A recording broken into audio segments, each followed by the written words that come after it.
Mm-hmm. Yeah. We ain't heard that one in a while. We ain't heard that one in a while. Y'all know when that beat come on, that mean it's serious, y'all. Y'all, we got a special one tonight. We're going to get into it. Thank y'all for pulling up tonight. Before we jump into all of that, I want to thank y'all for pulling up. Listen, we got 59 total in the chat, 44 on YouTube, 15 on Twitter. We got a few pulling up on Facebook. I know we're giving y'all a chance to get these notifications out. I know the notifications don't go out, right? When StreamYard started up, you know, but this is y'all chance to like, share, and make sure you subscribe to the channel, man. Make sure you subscribe. We got a special guest in the back. Y'all seen the flyer. Y'all seen the thumbnail. Y'all know what time it is. Y'all know what's going down tonight. We got a conversation to be had. I feel a certain type of way, and my brother feel a certain type of way. And sometimes family don't agree. Sometimes they don't. They just don't. It just don't be like that. Sometimes it just be like that. You get what I'm saying? You're just not gonna agree. But we're gonna talk about it tonight. And I appreciate my brother, man. Kangaroo Black is in the house, y'all. He's in the back. He's going to be on right after our first infomercial break. Getting ready, y'all. He pumped up too. I'm telling y'all. I had to go and reach out to him and like I did everybody else. He was the only one that was like, "Hey, bro, what's up?" Oh yeah, that one. We gonna talk about it. Y'all know we gonna talk about it. We gonna get into it. It's gonna get real nice and gritty tonight. I think y'all gonna enjoy this, man. And I love it. I love it. So be prepared, man. Put your seatbelts on. Sit back. If you got your popcorn, get some popcorn. If you don't eat popcorn, get your Nutty Buddy or something. Honey bun, powdered donut, something. I'm naming all the snacks that my brother sell over here in our little spot. Go get your snacks, man. I'm telling you, it's gonna be a good one. But tonight, man, we got everybody pulling up, man. All the AAA family. If you pulling up, KB, let me make sure you're able. Let me make sure. It gave you the option. There you go. You should be able to do it now, man. If you want to, you should be able to see it now. I ain't never had nobody want to share their stream with mine. So I counted it a privilege and an honor, man, to have my brother on. And y'all, make sure we showing mad love in the chat to everybody that we have on tonight. We're gonna have some special guest call-ins after me and KB's Kangaroo Blacks little conversation. We ain't gonna even call it a debate because it ain't really no debate. We're just gonna lay some facts out there, and then we're gonna understand a lot better on both sides. Because one thing is true, the defense definitely has to play better. But we're trying to get to the bottom of it. Is it the scheme, or do our players need to step up and take advantage of the opportunities when they're there? We're gonna get into it, y'all. We're gonna get into it. So hopefully y'all hype. Hopefully everybody's sharing it up. Yo, we got 55 live right here on YouTube. Got 27 live on the Twitter side, and we got 2 live on Facebook. Man, if you're on Facebook, make sure you hit that reaction. But I'm gonna tell y'all something right now. If you're on Twitter, I know y'all been waiting to see this on Twitter. Y'all might be in for a rude awakening. Y'all might be in for a rude. I'm just telling you. Check in on YouTube if you really want to enjoy the real chat, the real channel. Come and check in on YouTube at Coach Smook on YouTube. You can find us. We're live right now. Pull up, check in, let us know where you're checking in from. And right now in the chat, where are you watching from in the chat? Talk to me. Let me know where you're watching from in the chat. Let me know where you're watching from. We're trying to keep it calm right now. We're trying to keep it calm because I'm telling you, my brother in the back, we're about to bring this energy. So jumping into the show, man. Thank y'all. Appreciate that like, Spidey. My brother Spidey checking in on that Facebook side. Appreciate that, man. Well, yeah, I'm about to turn up tonight, man. We're going to turn up. My brother Jay Jackson in the building. I see you, man. Zach, Carla. I see all of y'all, man. Thank y'all for pulling up. Fam first, what's good? 431-165. I see you, 431 in the house. 165, home team checking in. Yes, sir. Columbus, Georgia in the house. I see you. She checking in from the office, from the comfort of my phone in Atlanta. That's what's up, man. ATL in the house. Yes, man. ATL in the house. Yeah, ATL in the house. I see y'all over there on KB chat. Y'all can't hide it. Yeah. Don't be scared, Kaylin the boss. I be hearing y'all, seeing y'all whining, doing all that stuff and talking on Twitter. We here tonight, man. Let's have a conversation. Come on in. You safe over here. AAA community, tell them they safe. They safe. It's safe over here. We good over here. Come on, man. Good to see you, Cadillac. Yeah, good to see you. What's up, Daniel? Good to see you. Checking in over there on KB side, man. Show my brother some love. Y'all better check in over there. Y'all better check in. Where y'all watching from over there? I'm about to bring them on in a second, but before we get into it, man, make sure y'all go check your boy out, man. We're hosting over on my side. If you want to become a member of this family, man, it's easy, man. Y'all come over here, support. Check your boy out. Of course, KB, we're going to give him his time, man. I'm telling you, this is my brother, man. I give him so much respect for doing this tonight, man. I'm telling y'all, this is going to be huge. But check it out, man. This is how you become a member. And shout out to my sponsors, man. We got sponsors over here now, man. Shout out to them and doing what they do for the network and what we're doing in this content creation land, man. Thank y'all for being here. Get ready to enjoy a night full of fun and hot debate here on the Coach Smook Network. Glad you chose to stop by the channel today. Just wanted to give you an opportunity to really become a part of this community here at the Coach Smook Network. We like to call ourselves the AAA family. The AAA stands for authenticity above all. We just want to give you an opportunity to become a part of this community because we're growing. And we're doing something special here as a fan base, not just for Alabama, but the fan community as a whole. We're creating an environment where it's safe to be yourself, be authentic, and meet people who share the same passion you share, whether it's for the same team or not. You can do this by becoming a member of the AAA family and earning your birth certificate, as we like to call it. You simply start by just clicking the link provided to you by one of the moderators in the chat, or it'll be pinned to the top of the chat. Click that link. It'll bring you to my homepage.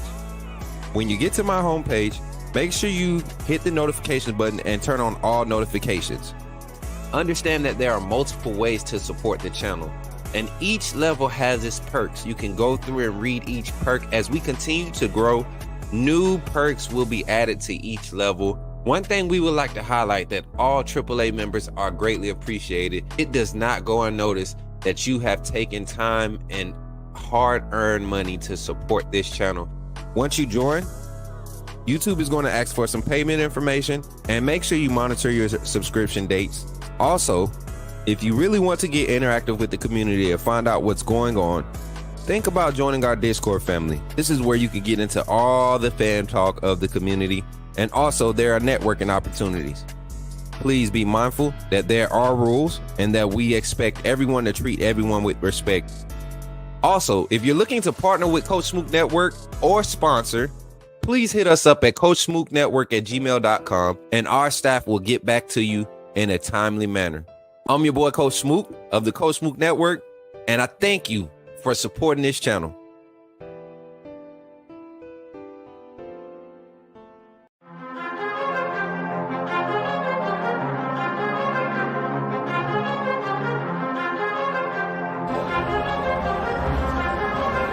Leandre Gota Tejus.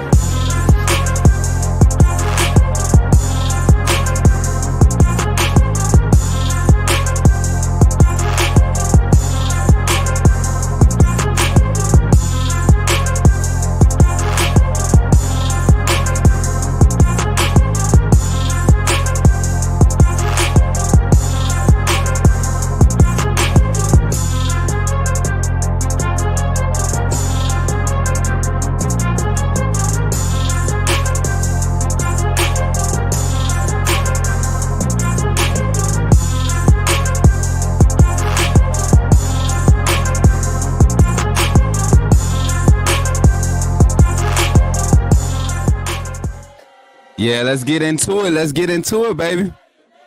Let's get into it. Come on, chat. Fired up, man. I see y'all ready to get. Man, shout out to everybody pulling up over there on KB side, man. We got 33 over there pulling up, 53 over here on our side, and we got 46 on Twitter. Man, Twitter, I'm telling y'all better tap in, because guess what? Guess what? We ain't gonna do it yet. But without further ado, man, we got my brother in the back, man, coming to the stage. The man himself, the GOAT. I'm telling you, my dog, we just gotta have a conversation. And he was willing to come on the Coach Smook Network and have this conversation. My brother, my big brother, man, the one and only Kangaroo Black. What's up, bro? What's up, man? Roll Tide. Roll Tide, baby. How you feeling, man? Hey, first of all, I want to give a shout out to the AAA family. I want to give a shout out to the AAA family. I want to give a shout out to the members of the Kangaroo Clique that's in the chat, man. If y'all are not subscribed to Coach Smook channel, go over and subscribe. Well, you can do it now while you on here. Subscribe to Coach Smook. He got great content, and he giving you straight facts. Hey, and that's what, you know what, KB? I think people get it twisted. I sit in your chat and I watch all your lives, man. I watch, like, for real. I don't say nothing because, you know, we don't want to create distractions. And I think that's something that we kind of respect amongst each other as content creators. Right. So, man, I tell my people all the time, we reference your content when we want to support our debates against other people's debates and all the other stuff. So we're going to get into this tonight, man. It's going to be a vibe. I'm telling y'all, everybody said, where's Nick Saban Jr.? Man, I could not get in touch with Day Day. Day Day is a personal partner of mine too. So this would have been good for him to be like the person in between, because that joker be on both sides. He'd be like, one day I see, but we're going to get into it tonight, man. So Black, we got some things with this team, man. We got some topics of discussion we could jump into, but the hot topic has been the defensive coordinator, Kane Womack, and this defense and their lack of production, especially in the loss against Vanderbilt. Right. I'm going to open the floor, man, and I want you to just break it down on your viewpoint of what this defense, is it the scheme? Is it the players? Is it the play calling? Is it not enough energy? All of these things I'm hearing amongst the comments. I'm reading these things. I'm looking at these things. And I just want to hear it because you were very vocal, and you even went as far as to apologize to Pete Golden. Ugh. Yeah, I did. Oh, Lord. But go ahead, man. Go ahead, brother. Alabama fans, I think we are so used to the Nick Saban style of defense.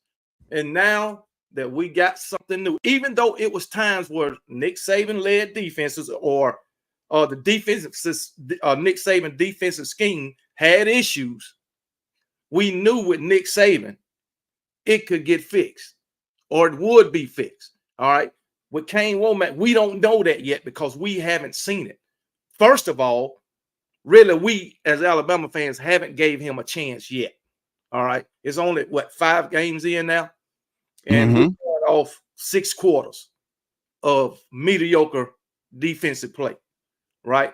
So as far as the scheme, I think we just used to something else, right? As far as the play calling, we can only refer to the last 6 quarters, because I'll say the first 2 games, what was it? Western Kentucky and South Florida, Wisconsin. I think the play calling was pretty good, even though we gave up some plays. We're in the run game, in my opinion, but every defense gives up plays in the run game at some point in time. All right. But as far as the play calling, I don't like the third down defense. I don't like the play calling. But then again, you mentioned something earlier. The physicality. You can't teach physicality. You got to come in the game physical. You that's just got to be in you and in your heart to say, hey, I'm gonna dominate, right?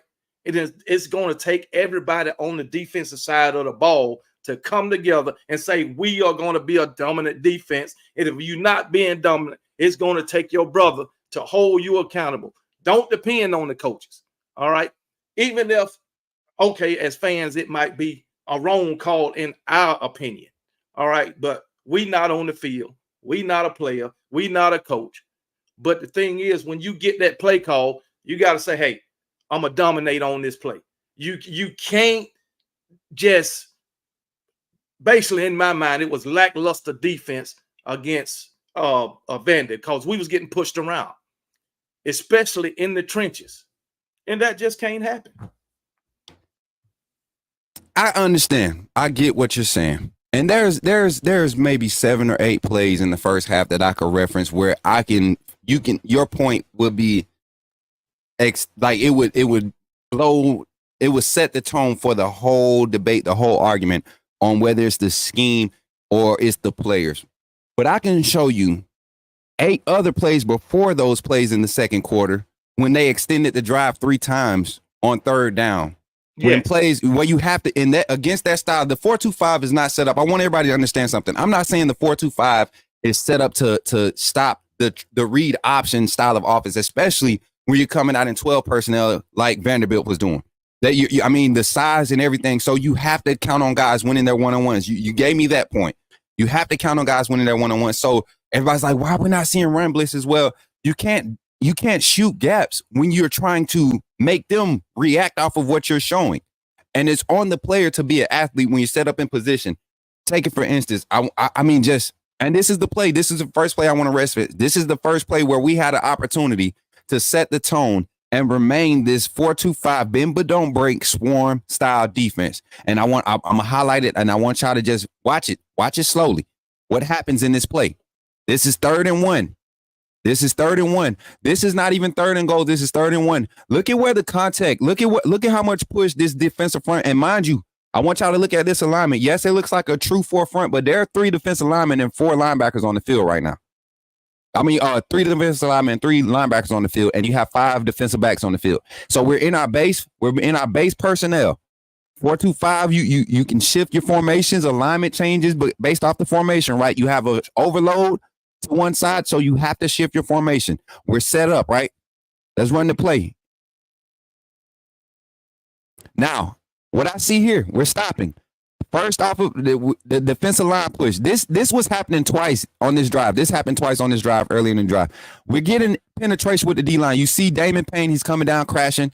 You see him crashing down. Got the right tackle, the left tackle, got him bent up in the. Where's our linebacker aggression right now? Where's the linebacker aggression right now? Linebacker should be in the hole right here. Right now. So to me, this is not a defensive. This is not a play calling issue right here. This is a linebacker not keying the simple things. You have a defensive end in front of you, a defensive tackle, defensive end, whatever we want to classify Damon Payne in this alignment. We have him sitting there doing his job, washing out the mess so you can go and fill. But first of all, Kane Womack, he says we play with our eyes, right? We playing with our eyes. So to me, this linebackers really have to identify who's got the ball, right? And I agree, he should be in this hole right here. What is I guess this a fullback coming through? He should be there. I'm gonna tell you right now, and it's just basic football. If you see Wash as a linebacker, you're feeling. There's Wash for a reason. There's a reason why you have Wash in front of you. And this is what I'm saying. It's not the play call. We can't put this on Kane Womack because this is set up to stop. No. But there's multiple plays where this happened in third down on pass plays. Dwight, please tell me you got the other clip. But this is the tone setter for me though. This is the tone setter for me. Right. As a Bama player, do we not hold the players accountable in that moment? From that moment there to come out and make the decision to execute on a better standpoint, and that can shift the whole point of the game. I agree with you there. Can you go back to that clip at the point of attack, man? Can you go back? Watch what happens when this linebacker hits the running back. Watch look how he's getting pushed back. We can't have it. KB, exactly. We can't. Exactly. That's what I mean, being physical, dominating. That's sad, KB. But then look at the second and third efforts by it's only one other Vanderbilt player pushing this pile right now at this point. Exactly. And the contact was made. The contact was made within a yard of the line of scrimmage. Come on, man. Yeah. Like this is a key play. We have to hold our players accountable, and that was my point. Now there was a play. I'm sorry. There was a play in the second half. I mean, second half. Third and 7, I believe. And we had their quarterback rolling out left. And Jahad Campbell came off of his coverage, and instead of trusting the backside safety help that was tracking Devontae Smith that was tracking, Jahad Campbell wants to make a play and is trying to converge on the quarterback. Devontae Smith angles. If I'm a coach, I don't think my responsibility to Jahad Campbell in that moment, being that he was the underneath coverage, was to come off of that play that ended up opening up the wide receiver. These are mental mistakes made by our players. Me personally, I don't have an issue with the scheme. I didn't expect our run defense to step up this game against this triple option. And they contain 3 yards per carry, guys. 3.1 yards per carry. That is a whole 1.4 yards lower than Vanderbilt's yards per carry average coming into the game. So I believe the defense, for that reason, that 1 point, that leads me to believe that it's not scheme. We need players making tackles. Back to you, KB. Okay, as far as the third down defense, my thing, why is Vanderbilt converting 12 of 18 on third down, right? And possibly a half of those was on pass plays. Your passing defense. 12 of 18. 12 of 18. I'm gonna give you a stat. Contact made before the line of game on those 12 conversions. The 12 conversions, four of them were passing. 4 of them were passing in the second half. Contact before the line of game on all 4 of those. Players got to make tackles, KB. I remember last year. I think as we counted them up, I think how many you told me it was what 50, 70 something missed tackles this season? 70 something total. PFF only gives credit for, okay, I'm tackling you, you break my tackle. That's what they're counting. Right. Me, I'm looking at film like coaches do. Okay, we got 4 guys on this pile. He got 3 yards after the contact. Right. We got guys falling off, arm tackling. I'm counting those. We had 8 on the first drive, KB. That's inexcusable. That's I'm there. I can't finish the play. Where is this contact being made? We seen several missed tackles against Vandy. Several. And those missed tackles kept drives alive. So, I mean, you might have a point. Maybe it's not the scheme. Hey, but I want everybody to say this, and this is a perfect comment. Maybe the stage is too big for the DC because he did not make no adjustments. Also, players were dominated. Something is off. What's your thoughts on that, man? Because I feel like that's where I feel like I don't want people to get into this mindset that the 4-2-5 cannot win national championships. 3 of the last 5 national champions have run some variation of the 4-2-5 scheme. Nickel set, nickel personnel, 3 true defensive linemen. Most run heavy defensive back sets. They like to bring hybrids onto the field, linebackers that could fill end and inside responsibilities. So it's not foreign to see this be effective. I agree on adjustments, but there's only so many adjustments you can make. You see what I'm saying? Yes. If as you say, and I agree, we got to make tackles. Get these guys off the field, plain and simple. That's why you on the field. Your job is to make tackles. Okay. And another thing, I like I say, I was watching Bama Standard, you know. Yeah. Oh Lord. Is they brought up the question. Could it be the fit? Is Kane Womack the right fit for Alabama with and the players? You see what I'm saying? Is he the right fit? Just like you can say, hey, Kirby Smart, the right fit. Jeremy Pruitt, the right fit. Yes. You know, now those were fast and physical defenses. So is Kane Womack the right fit? Let me get your opinion on that. I honestly have not seen anything that doesn't make him the right fit. Even traditionally, the mentality of our defensive coordinators, what we've seen, he's more relatable to, I mean, just mannerism, the way the players respond. To me, he's more of a Jeremy Pruitt, Kirby Smartish type personality. I mean, we see the energy on the sideline. We see his personality. We see his intensity when he's in his bag. I want y'all to look at the sideline. When the defense is on fire, look at the sideline. Look at Kane Womack and how those players respond to him. And I'm going to tell you, just from personal conversations, this is a straightforward gentleman. So Jaheim Otis leaving, that was a conversation that he cared enough to have with Jaheim Otis. Like, hey, man, you're a great player, but this scheme, you're having problems with it. Work it out or do what's best for you. Stop moping around. Let's pick it up. You're either here or you're not. And I can respect the defense coordinator. And for me, in this new age of college football and the mentality that you have to appease to, right? You have to find that good balance. And I think to be in this situation and following the GOAT, he's following up a variation of the same defense, trying to implement a new philosophy, following up Coach Saban, and still trying to maintain the basis of what he knows to work in the SEC is going to be a fine balance. And I think we found where that we can be exposed. You had to find a starting point. How do we adjust? Now going forward, if we see another read option office and we see the same results, now I'm going to have questions for Kane Womack. Yeah, like Kane Womack said, this game was a learning experience. Of course, every loss is a learning experience. Me personally, I just didn't like the way Alabama defense was getting dominated. Yeah. That was my main concern. They're getting dominated. And it ain't by a playoff caliber offense or a dominant offense, and you getting dominated. That's concerning to me. Man, you know what's crazy? I want you to go check out Vanderbilt. Look at every game. Look at their average. Vanderbilt is a consistent team. They don't change up what they do. And they have been doing that to every game. They've been in every game. They can't win on the road right now. That's what they are proving. They can't win on the road. They can't close on the road.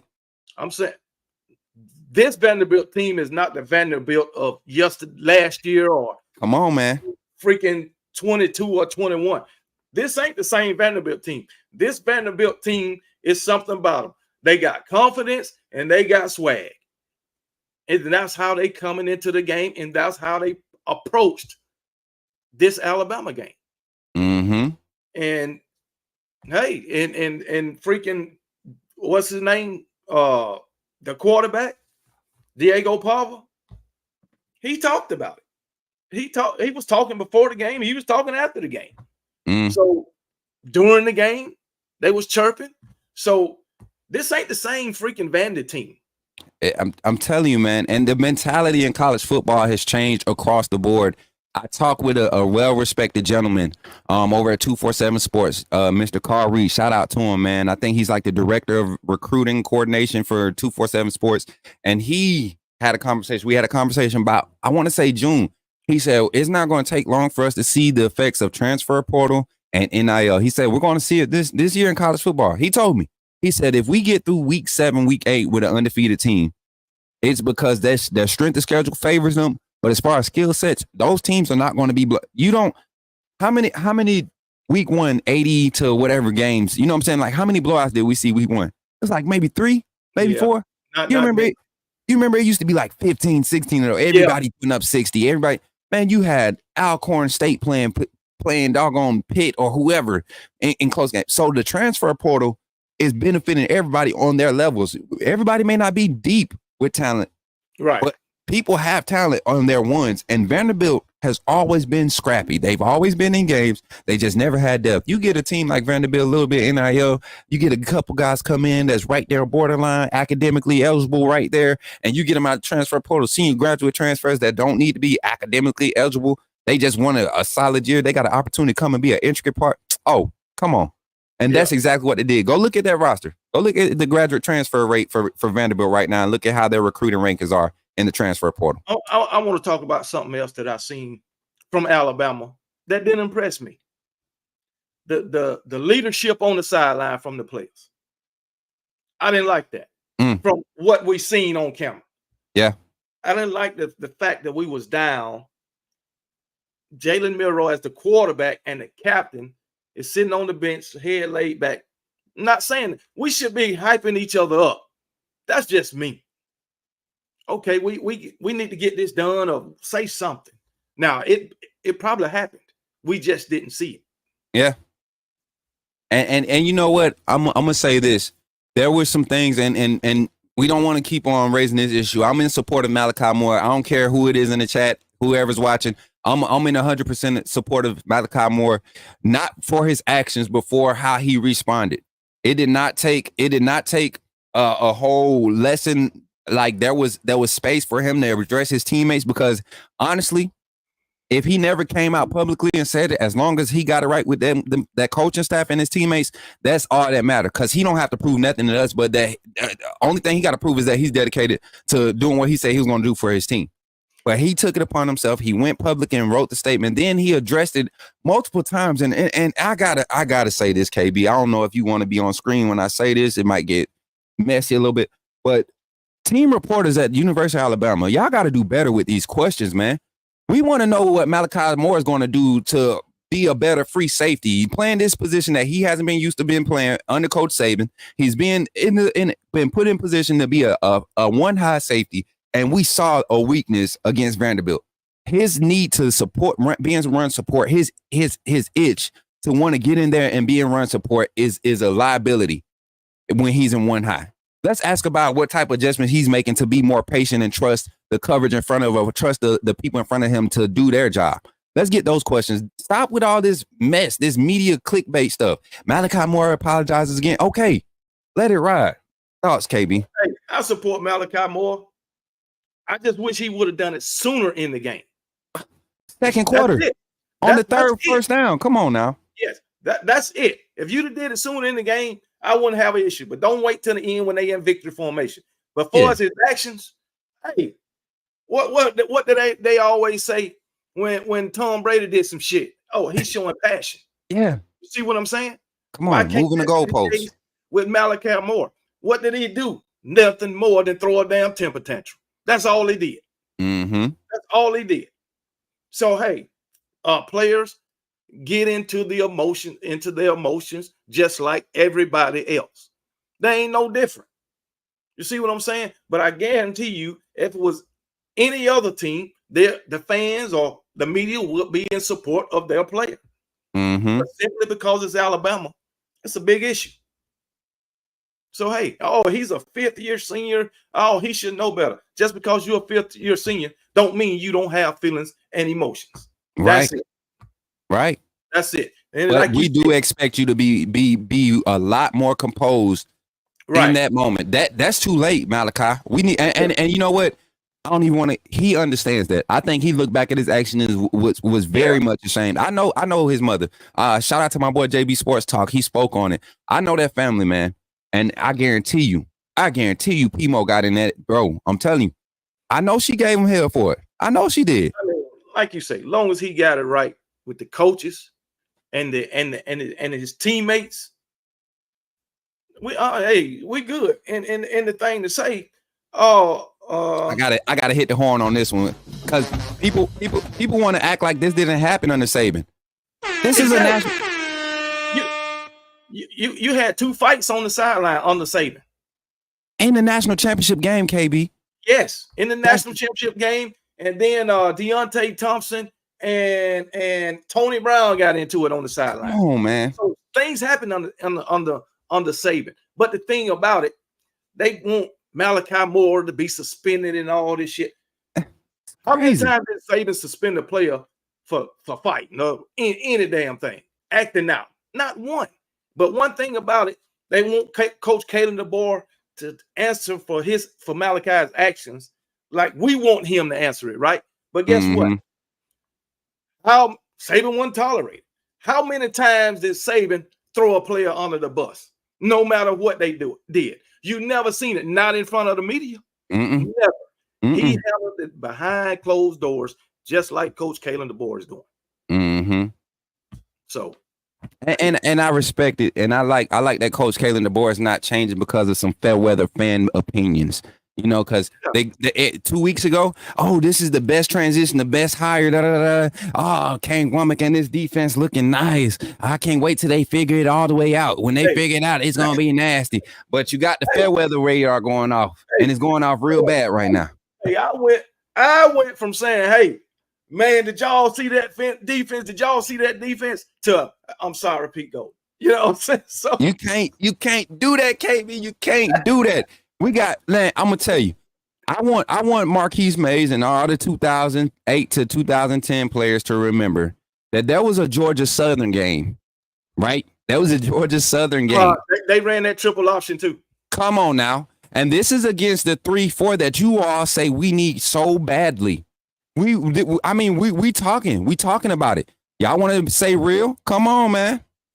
Yeah, hey, yeah. I want to give a shout out to Piano Man. He called my call in sometime. Hey, that's my brother right there. Piano Man, solid, man. One off.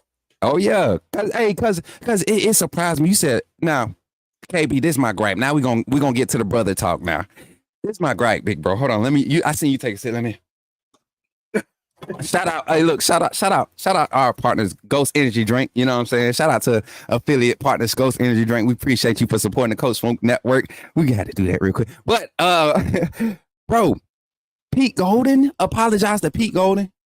Can I put some numbers on in front of you real quick? Yeah, look, I know what Pete Golden did. Okay. I know what Pete Golden did. Can you apologize to your people for fueling that, please? Because it's look. Come on. I don't apologize too much now. Come on now. Hey, it was the Vandy effect. Okay. I give you that, bro. I give you that, man. I will give you that because I'm gonna tell you what I said. And my community know I don't lie. They know I'm gonna tell it straight up. I said. I ain't gonna say. I said, say what you said, man. I said, Saban need to get on the sideline right now. Like I'm talking about these same people that can't get out this Saban mindset. And I said it out. I let it come out my mouth. So I'm gonna take mine. I'm gonna be accountable. But I didn't come on live and say it. I didn't. But when you said apologize to Pete Golden, I said no. It's a crisis. I hit the. Hey, I said. Look. Check this out. I hit the crisis button. This is the thing, man. See what y'all didn't hear. Y'all didn't hear hear me say, come back. I want to apologize for all the negative words I spoke on your name. You know, I ain't say come back. Look, it might be carrying something. It might be some negative attachment still carrying over from them evil wishes. I get you. You try and break them soul ties. I feel you. Let's clean it up. I feel you. See, they thought they was coming in to see some mess, KB. That's what they thought. They thought they was coming in to see some mess. Listen, y'all, Bama Nation is gonna be straight. That's one thing I want to establish tonight. We get into the fun part of the stream. I want to establish this defense. They have a lot to learn. To go from two gap scheme to being calculated pressures to being free to make decisions. This staff has to trust these players to be athletes, and they're not used to that. They're not used to that. That's why you see a lot of the older guys struggling. Deontay Lawson, Jahad Campbell struggling, but then you see Quay Russaw, James Smith, all the other young guys, they get in there, they're making impact. You get what I'm saying? And it's because they're free to play. They're used to this from high school. So it's going to take an adjustment curve. I don't accept a loss to Vanderbilt. No way, form, or fashion do we accept a loss to Vanderbilt. But I will say this defense, the numbers that we put up going into this game, that's inspiration to see if we could just tackle better. That's on players to tackle. Then we could, if the players are tackling 20 yards downfield every play, now we could talk scheme. Well, we're missing tackles 3-4 yards in the backfield. We can't have that. Yeah, we miss a lot of tackles in the backfield. I give you that. Yeah, I give you that. But man, all I can say, man, we just gotta improve all across the board on the defensive side of the ball. We also got improvements to make on the offensive side of the ball, even though we can put up points. Right. We can improve there. We can improve all over at every position. All right, and that's what it's about, improving from one game to the next. You know what I'm saying? And that's on the coaches too. So, and we'll see, I think, and I'm hoping that we'll see improvement up against South Carolina. We got to leave that Vandy game behind us. And that's what I want from the fan base. This is Coach DeBoer's Ole Miss game. When Coach Saban lost to Ole Miss in 2013, everybody wrote that team off. You end that season 11-2. I mean, you don't win a national championship, but you win this. This is a day and age we can have a Vanderbilt wake up call. No, don't accept it. Don't accept it. But if it happened, it happened. Now let's see how we respond against South Carolina. Now, if we come out against South Carolina and they're just bombing us over top, knowing that Sellers is not a deep ball threat, it doesn't have an accurate deep ball, and they're bombing us over top, and we're seeing guys get mixed up in coverages, and we're not getting pressure for that traditional style offense, something that we've had success against, that traditional spread style. Now I have questions for Kane Womack. Now, but to go against the triple option and to see the unraveling of our fan base the way it was, fire Kane Womack. Are you serious? We're 5 games in. We gave Pete Golden 4 years. Shit, you gave Pete Golden 5 years. 5 years. And come on, man. And we actually won a national championship with this dude, man. And you telling me Kane Womack, who during this same span had a better defensive ratings at the University of at Indiana University, better production, because they numbers. 2016, 2017, Kane Womack was the defensive coordinator at Indiana. I might have the years off, but the average yards per carry versus that defense was 3.4 yards per carry. Go look at what the average yards per carry was against South Alabama's defense last year. The run game, being able to stop the run game in the 4-2-5 scheme is not impossible. Michigan's done it. Clemson did a variation of it. LSU did a variation of it under Dave Aranda. Under that national, 3 of the last 5 national champions run a variation of this 4-2-5. Now, as far as Kane Womack, it wasn't only Indiana. Kane Womack done improved the defense every place he has been. The defense improved every single year. Everywhere this guy done been, he's left the defense in a better position than when he got it. Everywhere. Not just Indiana. And hopefully he can do that for our Alabama Crimson Tide. I think he can, man. And I think this is the game where he's finally got the full attention of the players, because I don't care what anybody says. The players that stayed through the Coach Saban transition, they have a sense of pride that, man, we got to carry it on. We got to carry it on. And they probably approach this game as if this Vandy team was going to approach him like this is a Coach Saban Alabama team, a Coach Saban coached Alabama team. They had to have a wake up call, man. Deontay Lawson and Jahad Campbell getting blown up in 2 major opportunities to make big stops. That was not pleasing to me. You get what I'm saying as a fan, and I'm like, okay, maybe you can dial it up, but if we dial it up, they're already missing tackles. Now we're just going to leave it open. Now you're putting Keon Sabb, Malachi Moore, Devontae Smith, all these smaller guys who's not wrapping up already, bro. That's one thing. We got to fix tackling. Number one priority for this Alabama Crimson Tide team, we have to fix our tackling. And that's not a shot at the players. That's execution. That's what you did day one when you stepped on that field. and put them pads on as a peewee, peanut bowl, all that stuff. You tackle. You had to learn how to tackle. We got to get back to the basics. Exactly, man. I think Vanderbilt just came into this game like this is our chance. You know, they got a new coach, first year. Shit, this is our chance. But as far as tackling, yeah, we got to tackle. I remember a game with Nick Saban. They missed a lot of tackles in that game, and Nick Saban said, "We going into next week working on tackling." We got it. We got here. Y'all will be straight. Kirby lost to Vanderbilt in this for exactly. But guess what? Them Dog fans act like that. That ain't happening. They don't remember that. I got my little brother in the chat, Gary. Man, he said something the other day that was so relevant and so prevalent. And I need my Bama Nation to listen when I say this. And shout out to Gary. I gotta give you your credit, little bro. Gary said Georgia fans don't remember anything before 2021. Trust me, they don't. They don't remember anything before that national championship game. I ain't gonna say 2021 because they don't even remember that SEC championship. They lost that one. They don't remember that one. Yes, a guy told me was in my chat last night. Quiz 1972 or whatever the hell his name is. He gonna say, "Well, we beat y'all for a national championship. We beat Nick Saban for like Nick Saban didn't beat Kirby Smart for a national championship." You see what I'm saying? They just forget shit, man. And then when we talk about them losing to Vanderbilt, guess what they say? Well, we won the #1 team. Man, what? And that's crazy. Move the goalposts. And you know what? That's one thing me and you share a passion about, man. Getting at these Georgia fans that just don't want to accept the fact, man. Y'all will never be Bama. You will never, like Kirby is a rich man's Mark Richt. I mean, come on, prove me wrong. Mark Richt, if we had playoff system when Mark Richt was coach, 2 years out of what? I think he was there for 9 years or some crazy joint like that. He was there for a minute. 2 years, he would have been in the playoffs. He would have had an opportunity. I want to say it was 99 or what? I can't remember, y'all. I don't care about Georgia football. I know. Well, Mark Richt was in the playoff. Never.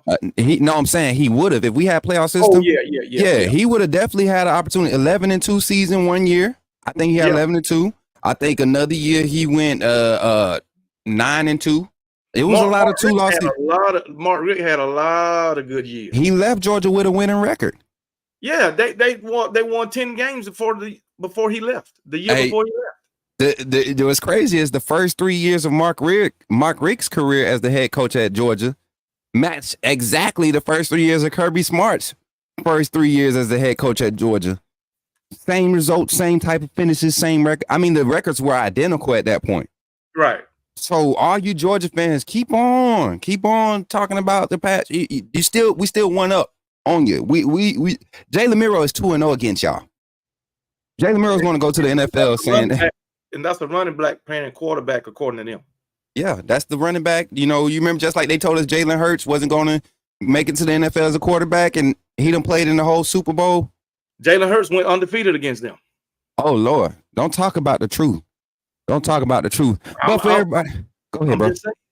Jalen Hurts went undefeated. Hey, look, every quarterback in the Nick Saban era, except for, what was the quarterback when Nick Saban got there? John Parker Wilson. John Parker Wilson. Every quarterback except for John Parker Wilson and Bryce Young is undefeated against Georgia. John Parker Wilson and Bryce Young, them the only 2 quarterbacks for Alabama since 2007 that freaking Georgia have got a win on. You talked about Jalen Miro so bad. Who you going to be your quarterback? Who going to be your quarterback coming into the 2023 season, and he whoop your ass? Then 2024 season, Jalen Miro can't do that. Jalen Miro, and now guess what? This man, talking about he can't throw, right? This man got the second best freaking completion percentage in the country. In the country right now. In the country. Second best. And he's going to be the first quarterback to reach 1,000 yards with less than 100 completions. That's crazy. I think Jalen Miro right now got 1,300 yards passing. Oh, I didn't see the updated. I was looking at a graphic earlier. I might have been looking at an old one. Let me see. You should be able to share a screen because people want to trip. They want to trip and talk about Jalen Milroe's not doing this and that. Like, bro, the man has what 2 interceptions on the season, 5 games in, and he's only been sacked. Hey, somebody pinch me when I say this. Somebody pinch themselves when I say Jalen Milroe's. I think the stat was he's only taken 7 sacks in 5 games. Do y'all not understand? We had 7 sacks in 1 game last year.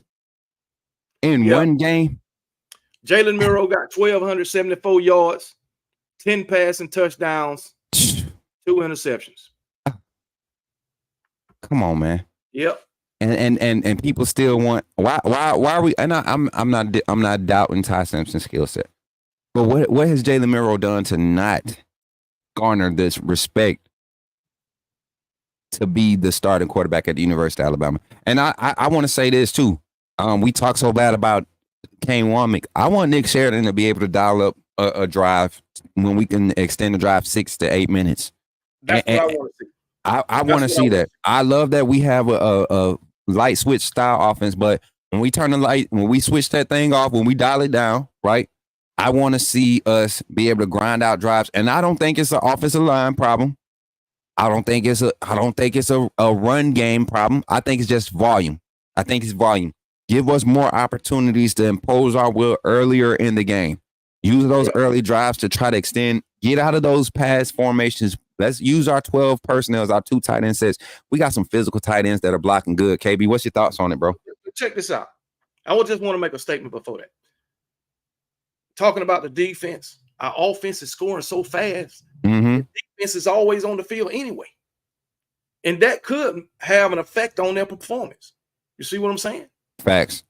So if your offense only got the ball, let's just say a regular game, not Vanderbilt, but if your offense scoring, say you only got the ball 25 minutes and you putting up 42 points.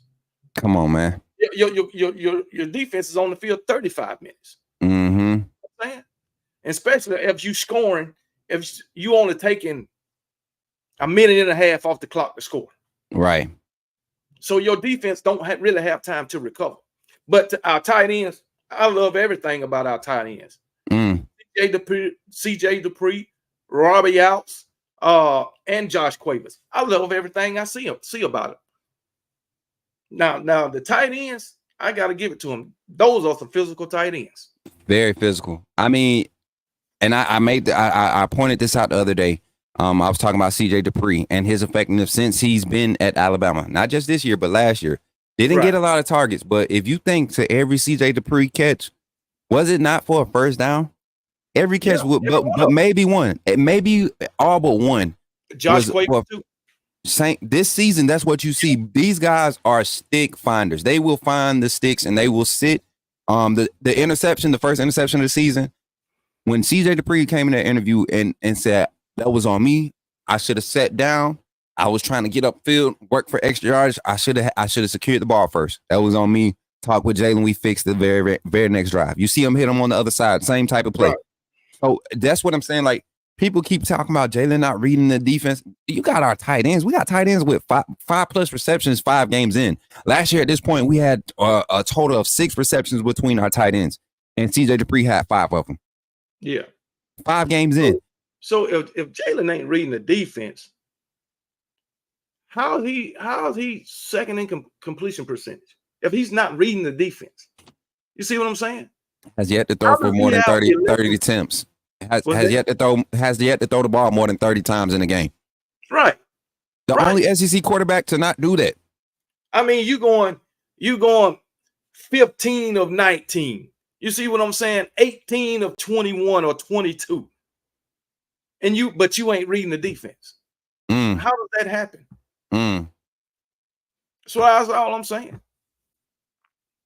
So it's just funny. I had to bring this to the forefront, man. And I didn't want people to try to take your stuff and run with it. I knew exactly what was being done in that video, man. I really commend you on being bold enough to say apologizing to Pete Golden. That was bold, man. That was bold. I'm telling you, I know I do some crazy stuff, KB. I go at folks in the chat, all that stuff. I don't care. But to apologize, you know the type of woes we went through with Pete Golding. That was ridiculous. Pete Golding robbed Bryce Young of a national championship. Yeah, he damn sure did that. But hey, guess what? We had 5 years of Pete Golding, and you just can't forget it. So when you see something, traumatized. The little sound effect. You be having flashbacks. That's what happens, man. And I'm not gonna lie, the difference, and this is the major difference. We kind of bring it back in.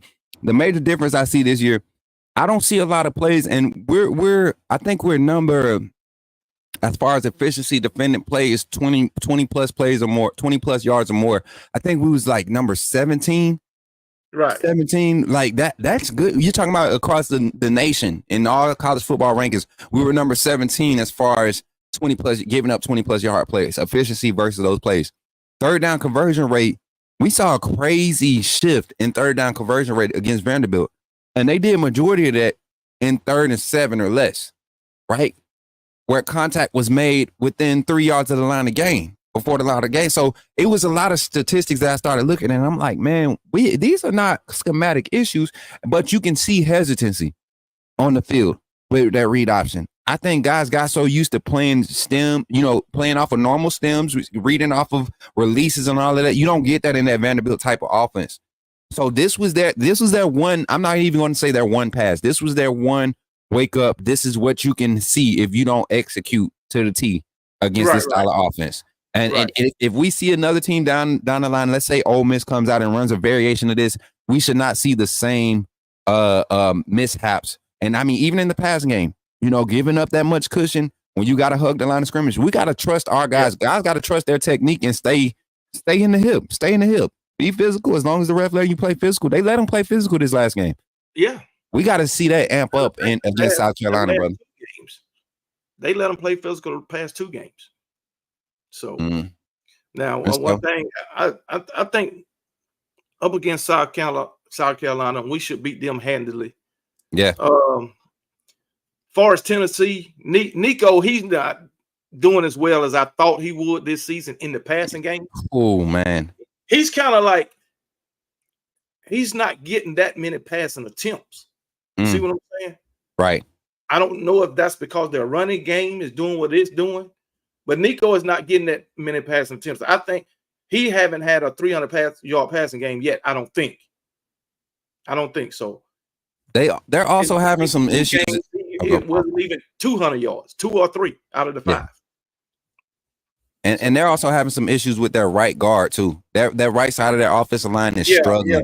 Yeah. I think one of their linemen are hurt. Yeah. So and if we got any Tennessee rubberneckers in the chat. Correct me if I'm wrong. I don't care about your team that much to really track it like that. I just know I hear things and I kind of reference, but they have an issue with the right side of the line, and Tennessee is going to have problems going forward because, like I said, these defenses, these space eating defenses, are committed to dialing up pressures. You see defenses like Vanderbilt, Tennessee, Mississippi State, their defense, Kentucky's pressures. Like these are defenses that are going to be scrappy. Arkansas, they're going to be scrappy. And if you allow teams like that to hang around, a team like Tennessee that needs tempo to be successful on the offensive side, they're not going to see a lot of success. Now you mess around and give them time. Let that boy sit right there and dissect your defense if you want to. Yeah. It's over with. It's over with. So I'm ready to see how he continues to develop. And Josh Heupel is really about to see what it looks like when you have to move some pieces around and be able to adjust your offense to supplement your defensive struggles, because that defense is struggling too. All right. Going back to the defense for Alabama. What was your take? What's your take on the second half of the Georgia game? Man, I'm gonna tell you this: too much safe call against Georgia. I agree. Too much safe call. Kane Womack, if that was his intention to play safe defensively, okay. Let's now to his defense though, offense could not extend drives. Right. I blame. I'm gonna go 50-50 on offensive inability to extend drives. And I blame that on play calling too. Nick Sheridan come out in your 12 sets. We were eating them up in our 12 personnel. I just feel like offensively and defensively, we should have kept doing the same thing we was doing in the first half. Yeah. But Yeah. Me personally, I just think they let their foot off the gas, and it almost bit them in the ass. And learning curve, man. This is that was the fourth game of the season, right? First, and to set the tone like that against Georgia, I didn't like the way we ended it, but I felt like there will be some accountability there amongst the players. In this day and age, coaches only could say so much, KB. This ain't the 08 to 2011. This ain't the 97 to 2001 range, and like you can't say much for real as a coach and expect recruiting to not take an impact. So you gotta find a balance there, and that's what this staff is doing. They're not used to this roster. This is a whole new group of personalities that they're learning. Now, how are we building our relationship in the midst of adversity? You had one player, and I'm not taking no shots. Jaheim Otis showed what his inner is, who he is when adversity showed itself. You're talking about committed to the snaps, not committed to winning, not committed to the team development or your development. You're committed to your snaps, what you're able to put out there, and that's your right to have that commitment. If that's you, then fine. So for them to not chase after him or to do, I respect that part of that. That's the side of the mentality, because you're going to have to be like that going forward in college football. You know what? Personally, I don't think he's going nowhere. I know he redshirted, talking about getting in the portal. Personally, I don't think he's going nowhere. Now, I can see that he's under a new staff or whatever. He been injured also. So that might be the reason why you ain't getting that many snaps or the snaps that you want. You ain't fully healthy. You know what I'm saying? So, hey, it is what it is. Tony B, he's a troll. I already know. I already know. I've been seeing them going at it. They've been lighting him up, and he just ain't gonna give in, man.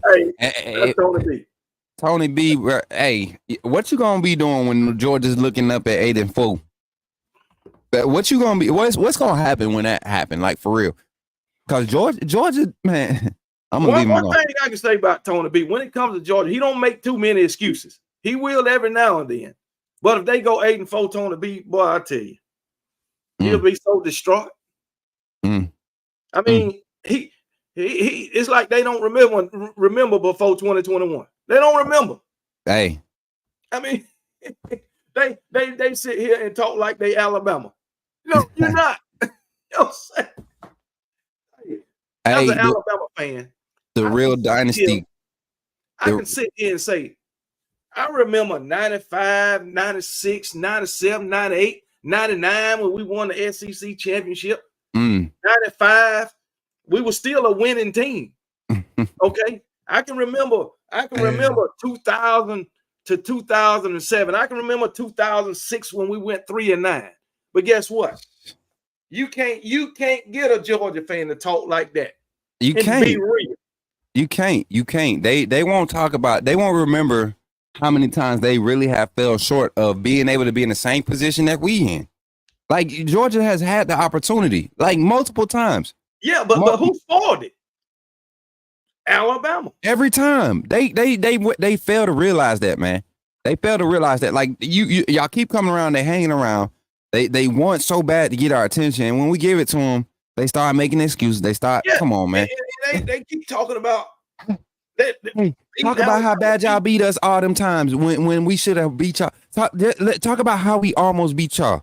Give us attention for almost beating y'all. That's what y'all be doing, and that's sad. All I tell them is almost is the word losers use. Yeah. And my thing is, they want to talk about beating us, whatever. Nick Saban is gone. Nick Saban, like I told them, there's only been one head coach in Alabama football history that Georgia got a winning record against, and that's Mike Shula, the only one. And Vince Dooley, that's their king, the best college football coach Georgia had outside of Kirby Smart, and he got a losing record against Alabama. We've been their daddy. They want to walk around talking about Vince Dooley retired Bear Bryant. When We Bell been Bryant their got a daddy. winning record against him, in the last 2 times they played, Bell Bryant whooped his ass. I don't understand it, man. Man, they still talking about, man, we don't make excuses. We took our loss. Y'all won a natty. Whoop de freaking do. Y'all are owing how many since that? Come on, man. Come on. Yeah, and you know what's sad? Y'all couldn't even. We'll give it to you. They get on the South Carolina. Let's get into this thoughts, man. We got about 30 minutes left on this, man. South Carolina, man. I look at this South Carolina team, and the first thing I notice is their defensive front. Very, very explosive up front. Very explosive up front. What you got? Tony B say I'm full of shit as usual. hey, man. Hey, Tony B, man, it's all right, man. Y'all gonna, I'm telling you, it's gonna be funny. Hey, man. We won't have no Georgia fans in our chat come December. It's gonna be sad. It's gonna be so boring around some of our chats because they pull up to our chats more than they go to their own stuff, and it's sad, bro. It's sad. I was live for the Vandy game. Georgia and Vandy was playing at the same time, and they in my chat. You should be watching Georgia play. Why are you watching? Why are you? Oh, it's despicable. Like my boy say, it's despicable, man. It's despicable.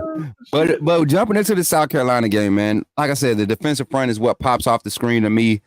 They have 2 defensive ends that are really athletic, man. Fast, twitchy guys. Not small. These are some big guys that can move. Our tackles are really going to have to step up this game. Communication. Beamer's going to send a lot of stunts up front, a lot of twists, double side twists. You know, a 5 to 9 twist, 9 to 5s. It's going to be a lot of stunts. Jalen Milroe's going to have to dissect things, crowding the line of scrimmage. What do you see being the ultimate test for our offense versus this South Carolina defense, which has kind of been a catalyst to their somewhat early success? You know what? As far as our offensive line, right now, I can say I don't have really any concerns because our offensive line has been playing really solid football. They've been protecting Jalen Milroe. They haven't gave up many sacks so far. They've been doing pretty good in protection. As far as our running back, pass protection has been excellent. Mm-hmm. So in that area, I know they'll probably send those guys off the line, but I got a whole lot of confidence in Caden Proctor this year. Yeah, a whole lot. Elijah Pritchett, what he gave up, 1 sack, and that was come on, man. And that's that 1 sack. He's given up 2 this season, but that 1 sack, it was. I mean, for that to be in that moment, that is not the reason why we lost the game. And anybody that's saying Jalen Milroe should have held on to the ball, that's his blind side. That was a blind side read, man. Come on, y'all. Come on. Hold on. If they saying Jalen Milroe is holding on to the ball too long, Jalen Milroe is getting rid of the ball in 2.2 seconds. Average. That's the average, even on his deep shot. So that lets you know that we are finding ways. Nick Sheridan, credit to coaching. Nick Sheridan is finding a way. Marcus Shepard, they're finding ways to get wide receivers open in early separation, and Jalen Milroe is recognizing it. He's recognizing it. Jeremy Bernard, Ryan. I said Ricky Williams, Ryan Williams, even CJ Dupree and Josh Quavis in the middle of the field on the seams, man. Even the sit routes in the middle of the field, the crossers, everything is working to perfection because this offense is being explained and taught to this young man from a different standpoint of where he can interpret it. And we're seeing it come to life. So offensive line, big thing, big challenge. Running backs. I see the chat talking about the running backs, running game. KB, your thoughts, and then I'll follow you. What do you want to see from the run game in this game against South Carolina? Because this South Carolina run defense, their linebackers are very disciplined. Very disciplined. They're not necessarily super athletic, but they're very disciplined. And their safety help that comes over into the box to help. This is an athletic guy, but he gets very aggressive, and he's not the best of tackles, but he will get in there and be disruptive. Your thoughts, man? I mean, what I want to see out the running game, if it's working, keep going to the well. Mm-hmm. Give them a heavy dose of the running game. If those defensive back get to creeping up, take a shot. But if that running game is working, heavy dose of it. And that's how you put these 7 to 8 minute drives together. And that's what we want to see. So, I mean, like I said, I got faith in this offensive line that they can continue what they doing and they can open up holes for these running backs. 100%. But I do think that I don't know if he's fully healthy yet, but I think Justice Haynes could get some more carries. Me too. But I want Justice Haynes to be more assertive with his carries early on. You see, I'm telling you, I feel it. Robert Gillespie, he would not play Najee Harris because of his hesitancy. Yeah. He would try to find spots where he could insert him. He felt like the tempo was there to where the offensive line built up momentum, and then he can hit some of those gaps that he knew Najee Harris. And that's what I respect about Gillespie. I think Sheridan needs and Coach Cap, the offensive line coach, and run game coordinator. I think they need to find ways to mix in our run game play calling and hitting those effective run plays, which I believe it or not, man, I think we're more effective with our interior run game to the left side of the offensive line. That's what I want to see. My thing is, I think that our running backs, they're a little impatient. Instead of letting that hole open up, they take it to the outside. Yeah, and Jam exposed how much more patient he is compared to Justice this last game. Both of his big runs came off of just patience, not necessarily chopping and being fidgety in the backfield, but pressing the line, pressing the path, pressing the flow, and then sticking his foot in the ground and making a decision. So I can appreciate when we see that from our running backs, but let's reward them, Coach Sheridan. Let's hand it off. Let's also, I know people don't want to hear this, but I think we need to continue to allow Jalen Monroe's running ability be an intricate part of this game until it becomes an issue. Health reasons, until it becomes an issue, you run it. That's what football is about. You don't play it safe. You're not trying to save him. You got to use him so that the run game opens up. If we take away the 12 to 15 attempts that we give Jalen Monroe the option to carry the ball, hand it off, whatever, we take away those opportunities, it limits our run game, in my opinion. Your thoughts on that? Read option. Give him the choice. Hand it or run it. And you can, like you say, you can do that 10 to 15 times. So, hey, he won't keep it 10 to 15, but you can do that 10 to 15 times. Right. So, hey, give him that choice. Let him read that backer who's coming. 100%, man. 100%. So I think that kind of covers. I don't have an issue with our shout out to Trey Brown for giving you them super chats over there. Hey, I want to acknowledge all the super chats over there. My fault, y'all. I wanted to call them out. We had Dougie Fresh come through on my side with the 999. He said T-Tex did a good job dissecting our defense. Even a former NFL coach said our DC play calling was good. He said guys weren't making good tackles and filling gaps. Cover the dive, QB, and run. That's what was said by George Teague. And this is somebody I had a personal conversation with the week before after the Georgia game. I have people in here. We had a great conversation. I remember talking with George Teague spring game, and he was saying if Kane Woman could get these guys to buy into this flow swarm style, this could be great for a lot of linebackers in this scheme. That's going to be a recruiting pitch, man. Right. Look at the style of linebackers that we're recruiting for this defense. You get them guys on campus, get them up to that 235 to 250 range. Guys that could really physically be imposing and beat guys off. Your tackles can't be big no more. That's what we saw a problem with Caden Proctor last year. Yeah. Too big. JC Latham, too big. You're going to have to get smaller if you're going to be able to stop these edge rushers that can really seal the edge and help in your run defense, but also get to your quarterback. Exactly. So shout out to Dougie Fresh for that one. Junior Too Nice coming through with the 199. He said, thanks for y'all making fire content. Hey, me and my brother get together. It's gonna be fire every time. I'm telling y'all every time. I have no doubt in that. And then the Real Dynasty came on. He said, I'm hearing Kobe Prentice might hit the portal. I haven't heard anything, man. I seen that on somebody else chat, but I ain't heard nothing on it either. Listen, I know who I could text. I'll find out for you. I'm not gonna say it's true or not. I haven't heard anything. I know from the meeting, personal source says that Jaheim Otis was the only one that stood alone and spoke vocally about his plans. He was the only one. And I had a members only live. We talked about that. Y'all want to see that? Check your boy out. Come over to the channel and join up. And Trey Brown came through with the $1 super chat to your channel, man. Appreciate y'all for appreciate y'all for supporting the both sides of the content, man. We really appreciate it. So we talked about Alabama's offense versus the defense. I like our receiver matchups against their DBs. I think you'd like the same. I like our receivers against any secondary. Yeah. I really believe that. So defensively, I'm gonna let you start it off, and then I'll piggyback off of you, bro. Go ahead. What you want to see? What do you think is going to happen? Alabama's defense versus this South Carolina offense that can be sneaky good, man. If we let them get rolling, I think this defense is going to come out with an attitude. I think they're going to come out feeling like they got something to prove. I'm sure they've been hearing the criticism. They've been hearing it. So they're going to come out ready to play Bama defense. You got guys on that defense that know the standard. So, and I guarantee you that's what they've been preaching all week is about the damn standard. Them veterans, they came through with Nick Saban. They've been teaching that. All right. But mainly what I want to see is physicality. That's what I want to see in making sound tackles. You hit them, you hit them. Yeah. You wrap up. That's what I want to see out the defense. No more of this, bro. Come on. I hate that shoulder shit. And they wonder why they always got these slings and stuff on, man. Like, come on. All these running backs are doing or receiver is bouncing off them.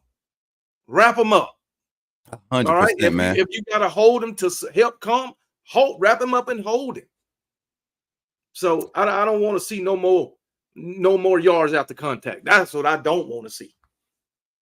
Man. And so I think schematically, we will see more balance and effectiveness in our defensive line pressure. Something that I don't think people appreciated this last game. There's only so much a D-line could do against a read option style offense. Yeah. And reading the keys of what's happening in front of you is not necessarily the best way to go about defending the option, because that's a lot of that is mirrors. A lot of stopping that read the option is on the linebackers, really. Yeah. And we did not see effectiveness from our linebackers. I hate that Justin Jefferson was injured. I feel like this was his game. This was the type of game. I hate that Jeremiah Alexander is injured. I feel like even the likes of Justin O, a true freshman linebacker who has speed and is a sure tackler, something that he showcased very well in A-Day. And since every snap, special teams, you see Justin O getting in on everything on special teams. The physicality, the desire is there. You get what I'm saying? So it's one of those things where you kind of highlight, like, what are guys doing? The small things. Who is doing the small things consistently? That's what I think our defense needs. Schematically, play calling wise, I don't think we have a problem there, man. Back in adjustments. We need some back end adjustments. Sab getting a little too loose with that Robert feel. Yeah. Reel him in just a little bit. Let him still be him, because I trust his instincts. I think he does great. But him and Malachi have been pressing the last 6 quarters of Alabama football play. I want to see them calm down and trust the play call in front of them, trust the guys in front of them to do their job. Linebackers have to do better, especially being in the middle of that defense. I think our front does a pretty good job. The edges, they do a pretty solid job when we have the right personnel on the field. Personnel adjustments. If I had to ding anything from this staff, the defensive staff, personnel adjustments. I want to see personnel matchups, adjustments made in the game. If I see Red Morgan walk down on another slot receiver, I might cuss somebody out. And that's no shot at that ain't my shot. There ain't no shot at my young boy. He got to learn. Give him time, man. Yeah. Too many opportunities. We watched Pete Golden let what's the young man's name from Tennessee? Jalen Wyatt. We watched Pete go. DeMarco Hellams. For us, it was Jalen Hyatt for Tennessee and DeMarco Hellams for us.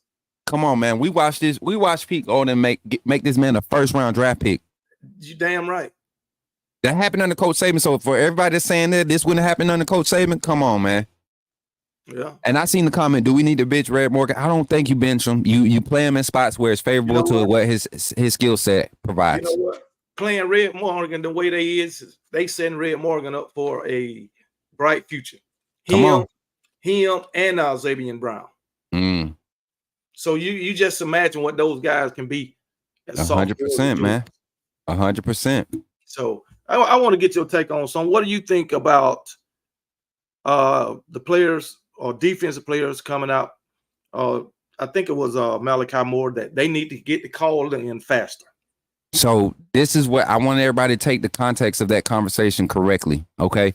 And this is how it's written. So I'm taking it based off of how it was written and how it was said, how it was communicated to the media, right? Not what they wrote.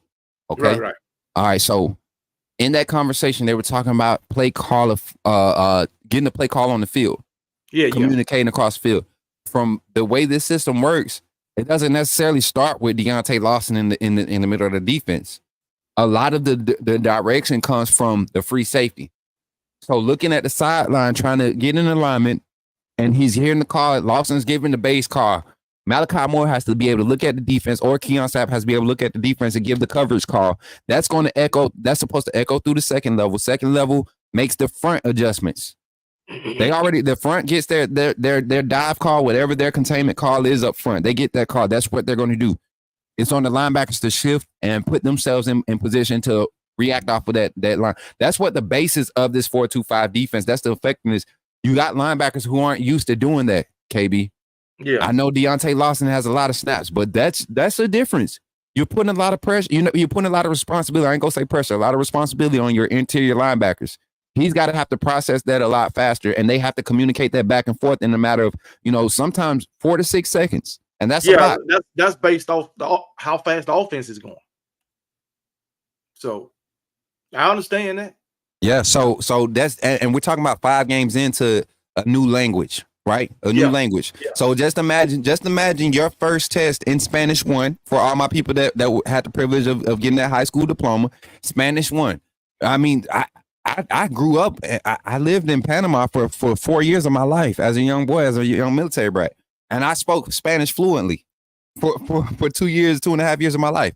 And then I come back to the States, being separated from it, go to high school, 10th grade year, we take a Spanish 1. Some of this stuff is foreign to me. Right. I know what the words mean, but I don't know how to put it together so that I could communicate it effectively. That's what we're seeing happen. And we need to see improvement on that. So that's the context they were speaking from. That's how I interpret it. Not Kane Womack isn't getting the right calls in fast enough.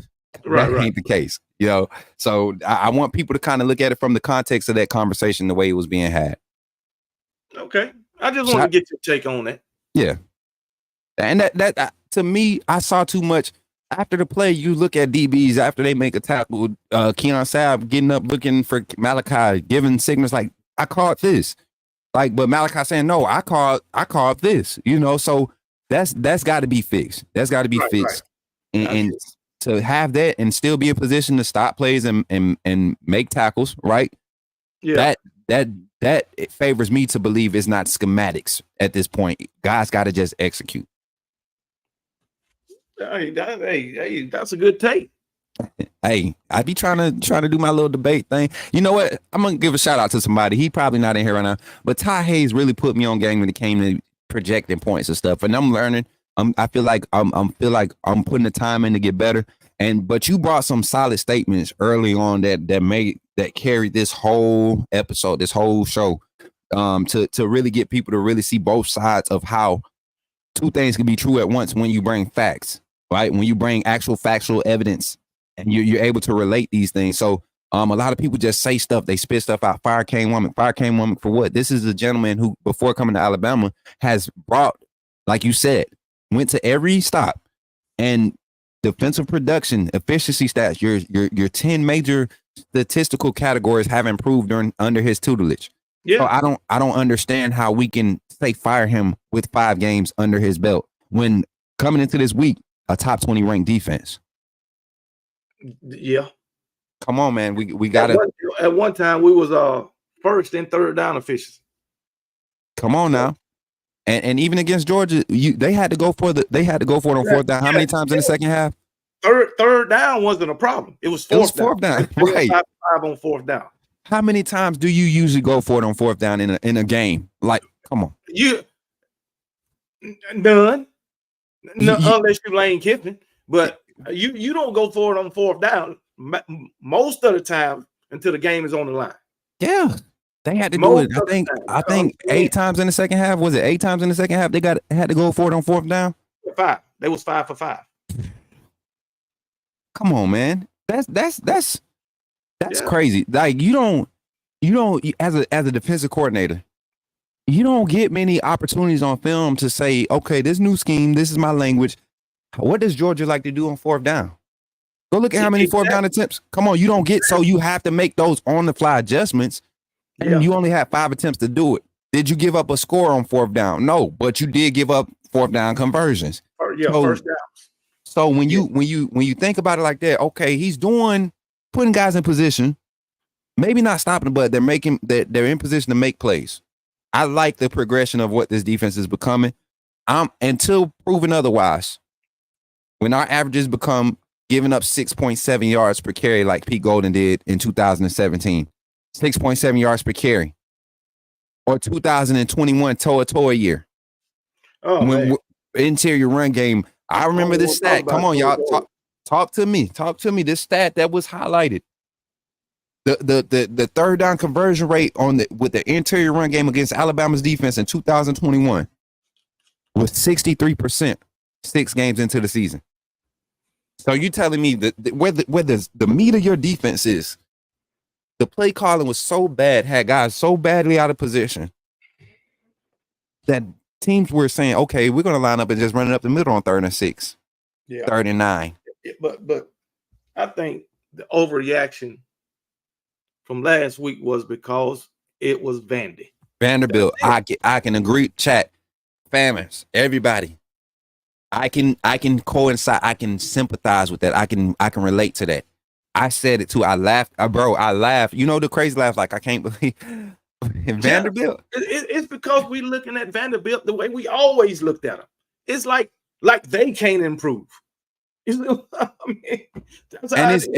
a sad mindset to have when I thought about it. And I was like, man, I started looking at the roster. I started looking at some of them grad transfers and some of the Vanderbilt right now has 3 former 5 stars on their roster. People they were 5 stars 5 years ago, 4 years ago, but they went somewhere else. They got lost in the sauce. They got their education. They graduated. Now they're at Vanderbilt. You got Diego, who came into Auburn and Jordan Hare last year, and really just handled that team and same offensive scheme, man. And that was with New Mexico State.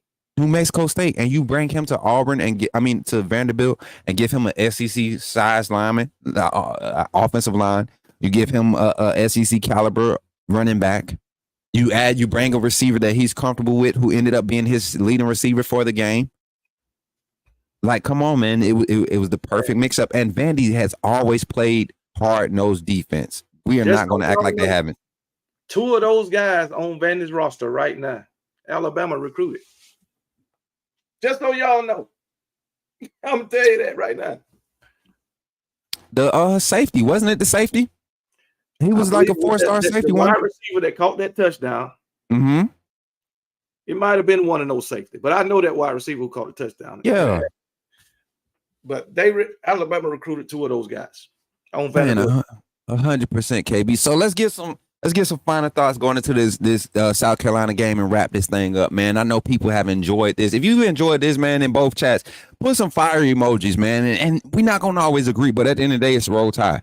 At the end of the day, it's Roll Tide. And I brought my brother on. I felt like this was the perfect opportunity for us to show I'm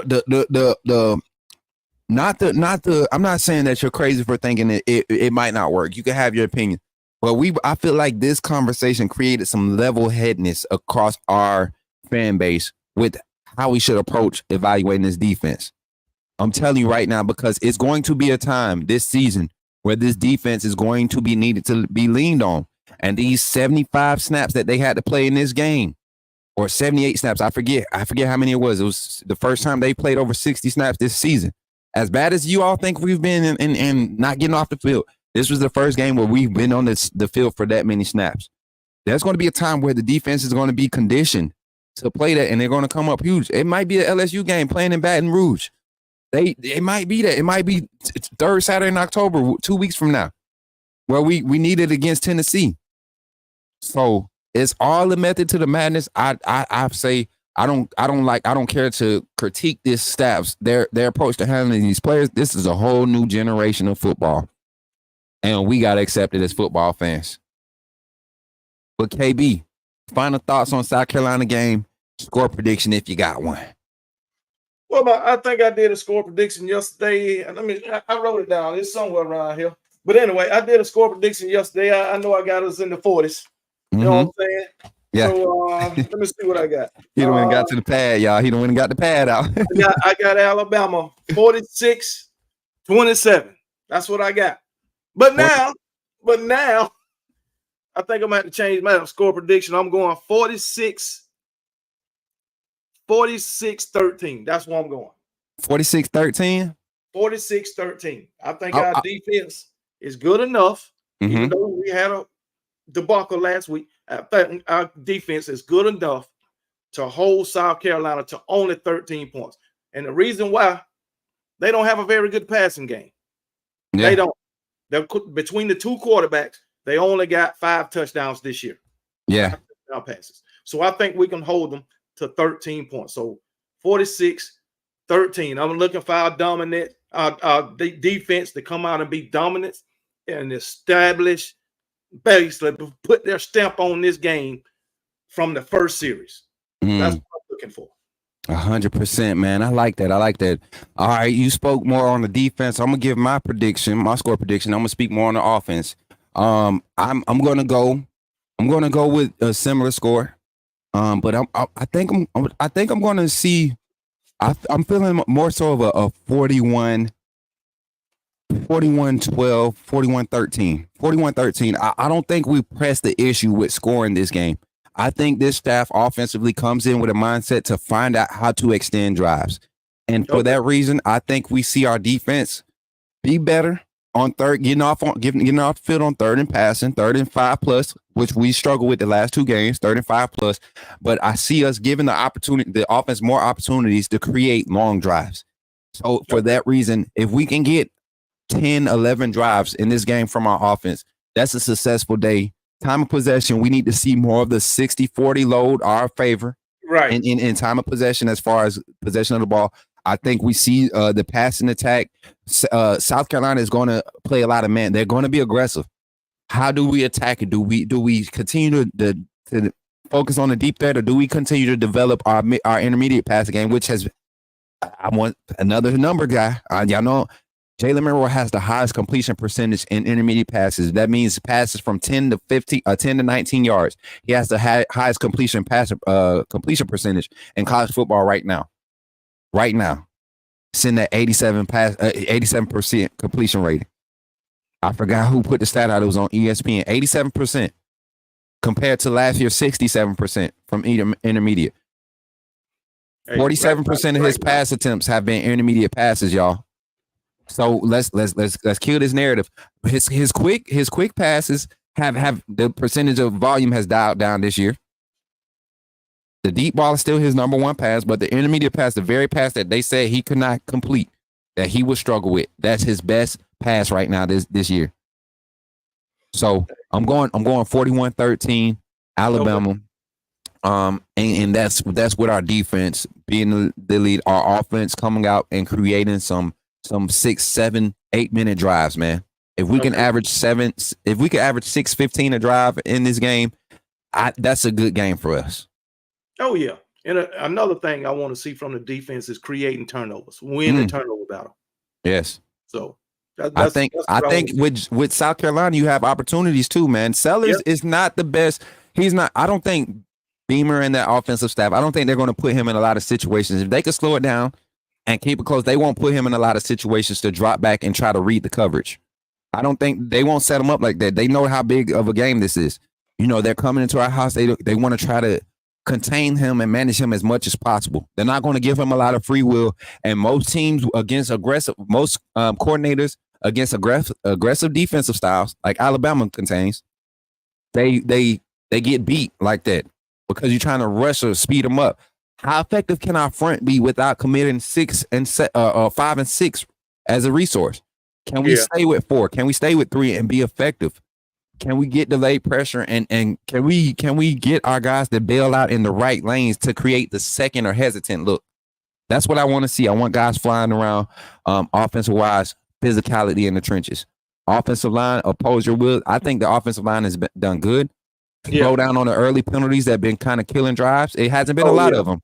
Early penalties, though, have killed early drives. It hasn't been a lot of them, but there have been key moments. I think the offense can really set the tone for this game. Defense can really rebound this week. Alabama 41-13. All right, I got 46-13.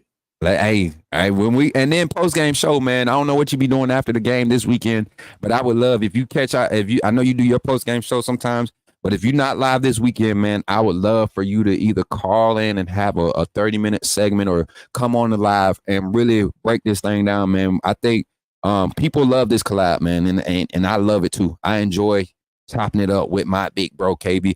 I'm telling you, I've been following Black for a minute, bro. Before I came to this content side to do talking Bama football, I was gaming. I used to come in KB chat all the time, and I used to come in under our real name. This was before I changed my my handle and everything. I remember you being in the chat. Yeah, and so I didn't know your real name until you was on with Cal Henderson. I said, yep, be in the chat. yep. And so people, I'm telling you, I don't know where this narrative of me being a hater came from. I support all of our content creators. It's just when you hear some things, you gotta go at it. You gotta go at it. And this was one of those opportunities. P Golden apology was catchy. You got me. You got me, big bro. I said, oh, he got me. Because when I listened to it and I thought about what you said, and even having the conversation that I'm like, okay, boom, I get it. I get where the energy came from, and I can empathize with that. But for the fans who are really running with this idea that we would have been better off with Pete Golden, cut it out. Please, for the love of God. KB was not saying that. Cut it out. We was cutting them ties, man. We had to clear up our sins. You know, that's what we had to cleanse ourselves of that sinful nature. But KB, I'm gonna let you get your shout outs in, and then for everybody that wants to, I'll be doing a call-in segment for another hour after we end this conversation. I'll be doing a call-in segment. You can check in. I'm telling you, Georgia fans, all fans, y'all pull up over here and talk to me if you want to. KB, on you, bro. Hey, like I say, I want to give a shout out to the AAA family for accepting KB on this platform. Also, I want to give a shout out to the Kangaroo Click. Tony B, I want to give a shout out to you for being the biggest hater of all time. Also, you can find me on right here on YouTube, Kangaroo Black Show. You can find me on Twitter at Kangaroo Black 1. What else? That's about it. Go ahead, brother. Straight to the point, man. And for everybody that's over there, man, appreciate y'all for pulling up, man, and showing love. Listen, I know what the energy is like, man. I invited. I appreciate Kangaroo Black. Shout out to the Kangaroo Click, man. Y'all always stepping hard. Hey, and shout out to those Georgia haters, man. Y'all pull up and y'all support harder than some of our own Bama fan base. I know KB appreciate it. I know I appreciate it. Thank y'all for pulling up and really showing us your true colors. You closet Bama fans. That's all it is. You know, I keep trying to tell them they got this Bama fan and I'm just trying to get out. Just let it out. They won't let him out. But just on Saturdays, I'm live all day. Sunday night, I do my live. But Monday, whatever time you want to do it, let's do it. We can go live and talk about, the game against South Carolina. Yeah, let's do it, man. And I think we get me and you speak a lot for a lot of the fan base, man. The level-headed fan base that can get wavery sometimes. I think we speak up for a lot of that fan base. So I would love to do that collab, because a lot of people they get, and I don't want to take no shots, but a lot of this stuff is big media agenda push, man. And I said this last time we was together. I appreciate the ones that are okay with, hey, I may say something that ain't for everybody, but for who want to hear it, I'm gonna say it for them, because I'm in the position to do it. And that's what I'm gonna rock with, KB, every day, every time, 10 times out of 10. Authenticity above all. Y'all see what we stand for. That's what we about, man. As a matter of fact, KB, I'm gonna get you a shirt over there, man. I'm gonna get you a shirt. I appreciate it, bro. I'm gonna get you a shirt to you, man, because you really authentic, and I appreciate you. So hey, it's all about being yourself, baby. You can't succeed without being yourself. 100%, bro. 100%. And everybody in the chat, man, if y'all enjoyed it again, man, thank y'all for jumping in the chat. Y'all, hey, make sure you run the likes up on both sides. If you want to, you ain't gotta. I know some of y'all, you ain't gotta come on this side, but make sure if you over there, my brother live, make sure y'all run them likes up. Every like matters. It all matters. Every share, every subscription matters. Y'all show love. Listen, we represent for Bama. We gonna hold it down every time. Every time me and KB come together, I promise you. It's gonna be a vibe. KB. And also, if you over on my channel in my live, go ahead and subscribe to Coach Smook. 100%, man. Right, hey, I'm telling y'all. If y'all seeing this now, But it's some stuff in the works. We talked about some stuff. I don't know if you remember, KB, on campus. If this year shape up like we said, it's gonna be crazy when KB and Smook get together in person. And I can't wait to see our communities intermingle in person. Just keep your ears up. Coach Smook always cooking. I'm telling you. I hit KB up randomly like, bruh. And he always all ears. He always all ears. So just know it's coming, man. And he know I'm always on that campus, in and out. I'm always finding little, peeking in and finding out little stuff and dabbling. So just know, man, these networks collabing is going to continue to grow. It's going to continue to be a big thing. I appreciate you, KB, for joining the show, man. You goated in my book, bro. Yes, sir. And if you would want to, hey, we can put together a weekly show. Hey, why don't it do it? Hey, chat. I ain't even gonna do that because then folks gonna think I'm being cheesy. But this is something we'll talk about it. KB, I appreciate you. Kangaroo Black, everybody. Y'all give it up for my brother, man. Hey, I appreciate you, man. Until next time, you do your thing, KB. Hey, yes, sir. Roll Tide all day, every day. And remember to be blessed. And KB don't give a piss about nothing but the tide. And nothing but the tide. Roll Tide, KB. I appreciate you, my brother. All right, no problem, brother. Take it easy, man. You too, man. Y'all, shout out to my bro, man. That was good. That was good, y'all. That was very good. I appreciate my brother KB for doing that and popping in over here, man. AAA family. I appreciate y'all for pulling up and popping out. Y'all did y'all thing, man. Y'all did y'all thing. KB's chat. I know if y'all still see me, man, y'all did y'all thing too. KB, I appreciate you for sharing your community and sharing this platform with me, brother. Again, y'all 100%. But we're going to get into the rest of our show now. We're going to get into the rest of our show. I'm going to end the live over there for KB. I know he don't want me live on his channel. Let me end that for you, bro. Hey, y'all. Again, Kangaroo Click. Much love, y'all. All right, we got it. Boom. Good. I don't want nobody to think I'm trying to steal no viewers or nothing like that. That ain't how we do. We love what we love. We do what we do. Shout out to my brother Kangaroo Black. Listen, let me get the phone line set up, man. We're gonna open the phone lines up. Give me your thoughts on this weekend's game, y'all. We gonna get kind of into some early talk and give me some thoughts on that collab, man. I really like it. Shout out to my people on Facebook that's reacting right now, man. My Kawana sellers over there reacting with the heart reaction, man. And then we got John Live. I'm sorry, brother. I murdered that. I got a hard name to say too. So I'm sorry, John. I appreciate you for pulling up. Impress Me Sports. Y'all, this is the guy. Listen. In the chat right now. I don't know if they're gonna be able to see it on Facebook or not, but can y'all campaign? I want him to be my distribution for our apparel. I really do. I want to partner with his company, and I want them to quality products, man. And y'all know I'm gonna go ahead and bust this one out there. Listen, oh snap, we got new members. Bama Girl 26 becoming a member over here on the Coach Smook Network, the AAA family. Y'all welcome the old baby girl in. What's up, sis? Been a while since I seen you, girl. Yeah, what's up, girl? Good to see you in the chat, man. Y'all so solid, man. I rock with y'all, man. Texas runs the SEC. What's up, Texas kid? Man, hit that subscribe. You coming in talking that crazy noise, man. Welcome in. I can't wait for Texas to get that wake up call. You know what though? For all my Texas people, man, understand the SEC is wide open. Enjoy it while you can.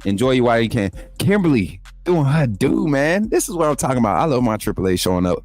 AAA family showing up. So we're gonna go into a little quick infomercial break, y'all, for a quick second. When we come back, we're gonna open the phone lines up, and I'm gonna get your thoughts. I'm gonna get all your thoughts. We're gonna run a good segment, y'all. What time is it?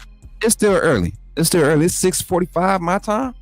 Oh yeah, it's still early. We could run a long show tonight. So if y'all up for it, I'm up for it. Open the phone lines. I want to hear your thoughts, man. Right after these infomercial breaks, we're gonna get into it. Let me pull the phone lines up so I don't look like a little goofy when we come back, waiting for the phone line to be open. All right, y'all. So we got it set up. Boom. Here we go. If you're not a member of this AAA family, be like my sister, Bama Girl 26, and join the AAA family and joining this community and become a part of something different, something that's changing the way we look at our Alabama Crimson Tide or our teams as fans. How we interact with each other, how we network, how we help each other grow, how we benefit from just being good people and real people. Authenticity above all. Check it out. Glad you chose to stop by the channel today. Just wanted to give you an opportunity to really become a part of this community here at the Coach Smook Network. We like to call ourselves the AAA family. The AAA stands for authenticity above all. We just want to give you an opportunity to become a part of this community because we're growing and we're doing something special here as a fan base, not just for Alabama, but the fan community as a whole. We're creating an environment where it's safe to be yourself, be authentic, and meet people who share the same passion you share, whether it's for the same team or not. You can do this by becoming a member of the AAA family and earning your birth certificate, as we like to call it. You simply start by just clicking the link provided to you by one of the moderators in the chat, or it'll be pinned to the top of the chat. Click that link, it'll bring you to my homepage. When you get to my homepage, make sure you hit the notification button and turn on all notifications. Understand that there are multiple ways to support the channel, and each level has its perks. You can go through and read each perk. As we continue to grow, new perks will be added to each level. One thing we would like to highlight that all AAA members are greatly appreciated. It does not go unnoticed that you have taken time and hard-earned money to support this channel. Once you join, YouTube is going to ask for some payment information, and make sure you monitor your subscription dates. Also, if you really want to get interactive with the community and find out what's going on, think about joining our Discord family. This is where you can get into all the fan talk of the community, and also there are networking opportunities. Please be mindful that there are rules and that we expect everyone to treat everyone with respect. Also, if you're looking to partner with Coach Smook Network or sponsor, please hit us up at coachsmooknetwork@gmail.com, and our staff will get back to you in a timely manner. I'm your boy, Coach Smook of the Coach Smook Network, and I thank you for supporting this channel.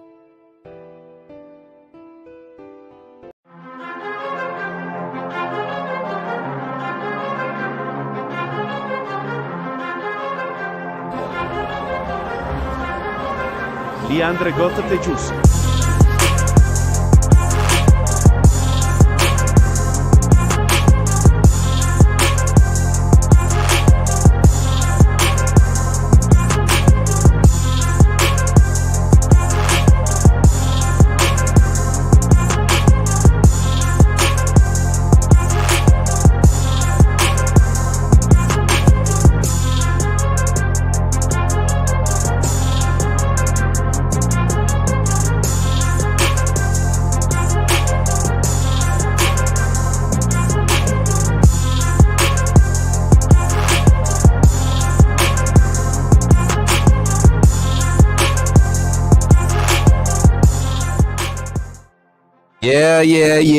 Yeah.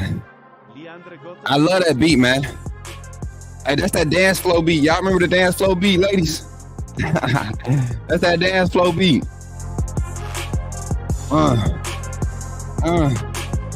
Yeah. See, Texas Kid got y'all riled up already. Y'all, 334-625-1121. Go ahead and call in. The phone line is open. 334-625-1121. Call in. Say what you got to say on the phone line today. 334-625-1121. Go ahead and call in. I want to hear what you got to say. What you got to say. Come on, talk to me. Talk to me. Say your name and put me in the game, coach. I see the ladies in the chat shaking. Yeah. Y'all crazy. Y'all crazy. Hey, y'all crazy. Hey, y'all crazy. 334-625-1121. Calling in and let me put me again in the sun. Yeah. Whoa. Ain't nobody got nothing to say tonight. Y'all had a lot to say during the segment. I want to hear y'all thoughts, man. Talk to your boy, Coach Smook. Don't leave me hanging tonight. We got the phone call segment open, man. You on Twitter? I let y'all hang around all night, and y'all want to call in and talk y'all stuff. Y'all think I'm still wrong? Tell me why. Tell me why. You feel bad for Bama? Why you feel bad for Bama, Texas Kid? Call in and tell me why. And I'm going to tell you why I feel bad for Texas, because Quinn Ewers can't stay healthy, and y'all think Archie Manning is the next coming of Jesus. But he ain't. I'm sorry to tell you. We saw a lot of discrepancies in this game. And Steve Sarkisian's inability to just play calling. You won't have the better players all across the board every game anymore. Trust me. Your SEC schedule cause it's going to cause for you to really play. I'm hoping y'all be the ones we see in the SEC championship though. Oklahoma is our little brother. Is they or are they? Are you asking me or you telling me? Tell me, brother. Dougie Fresh, not you shooting your. Oh snap! Who's shooting a shot? What Dougie at? Oh Smooth, whenever you get back on the campus, you should let me. Okay, I got you, big dog. Okay, Olivia, my boy Dougie wanna holler at you. Wanna tell you how he move. Ooh, 334-625-1121. Y'all got the call-in line dry. I'm about to end the show. I can't believe y'all doing this. What's up? What's up, Carolyn? I can't believe they doing this. And then I got mods and I don't even see my mod activity in the chat. Where y'all at? Where they at? I know JB at work. Where y'all at? Goodbye, chat. Good night, chat. She's saying good night. Like, what's up, y'all? I know now. Good night. Like, what's up? The Georgia fan, Olivia. Yeah, he trying to get over there and convert her. He's trying to touch and agree. Ain't that right, Ducky? He's trying to touch and agree. You trying to help out. We're trying to save him. But Dougie, I'm gonna tell you right here. Don't save her. She don't wanna be saved. Don't save her. She don't wanna be saved. Don't save her. She don't wanna be saved. No. Shoulder work. Shoulder. Come on, y'all, man. The phone line open. Is it too early? We usually have the phone line ringing. I'm not gonna beg, bro. I'm gonna go ahead and end the show. I already gave my take. Yeah, I already gave my take. So I guess that's gonna do the show tonight. I ain't hurt. My feelings ain't hurt. I thought we'd have a few responses to tonight's vibe, but it's all good. How many likes we at? Kimberly? We almost got up to 100 likes tonight, man. Appreciate all 75 of y'all for hanging around tonight. Listen, I'll probably crank up some more matches, man. I whooped up on Garrett real bad last night, y'all. Melvin, how you feeling tonight, man? Melvin, give me a score prediction for this Saturday's game. You gave me a 10 out of 10, Kimberly. Muscle emoji. Get a Coach Smook muscle emoji. Y'all clip that. Oh, now you want to call Piano Man. Yeah. Call from Piano Man. To accept, press 1. To send a voice. Come on now. Piano Man, what's up? You in the game with your boy Coach Smook. Talk to me, man. What the business is. Man, listen, you seen the coming of Jesus meeting unfold, man. My brother KB came in and he said, man, listen, brother, I got you. But you gotta understand, I was hurting.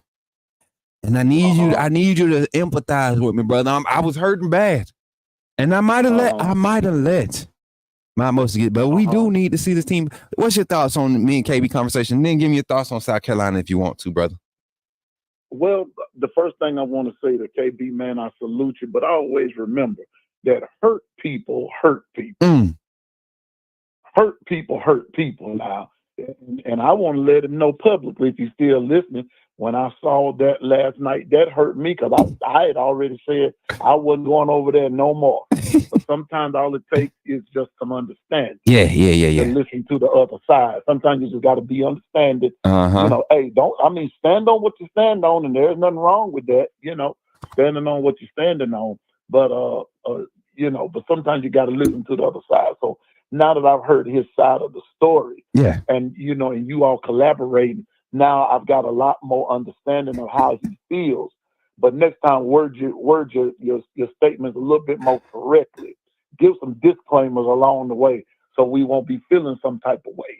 Right. And that's all I think even the followers, his faithful Kangaroo clique, I think they were really ready to run with that, man. I seen a lot of them. They got quiet when he clarified his approach, his realistic approach. They got quiet. So for all the fair weather fans that's sticking around from either side, Kangaroo clique or AAA family, we got some fair weathers in the AAA family. Dino, but you know what I'm saying? That's in every family. You know what I'm saying? We got some fair weathers, but the thing is, you guys got to really slow down and stop running with this media clickbait agenda. Like the article Carla brought up. Shout out to Carla for bringing this article up. Let me get in this chat real quick to talk about. They talk about Mark Ingram, right? and his response to what he said about Kalen DeBoer. The title of this, former Alabama Heisman Trophy winner and legend rips Kalen DeBoer. Let me visit the link. Let me go ahead and open it up. It says rips Kalen DeBoer after atrocious loss to Vandy. Now, I understand he did use the word atrocious, but in no time does this doggone in this article where you see Mark Ingram ripping into Kalen DeBoer. He more so gave his thoughts on their players' execution and lack of pride displayed during that game. Right. And bro, if you go back, I did listen when it came out last night. I listened to the whole interview because I want to say, wasn't it Joel Klatt that was with him? Yeah, Joel Klatt. Yes, Joel Klatt. And see, and what people have to realize, and Coach, I've heard you say it, I've heard Kangaroo Black say it, I've heard others say it. You've got to watch some of these guys when they are doing these interviews. They don't have the same take that you have.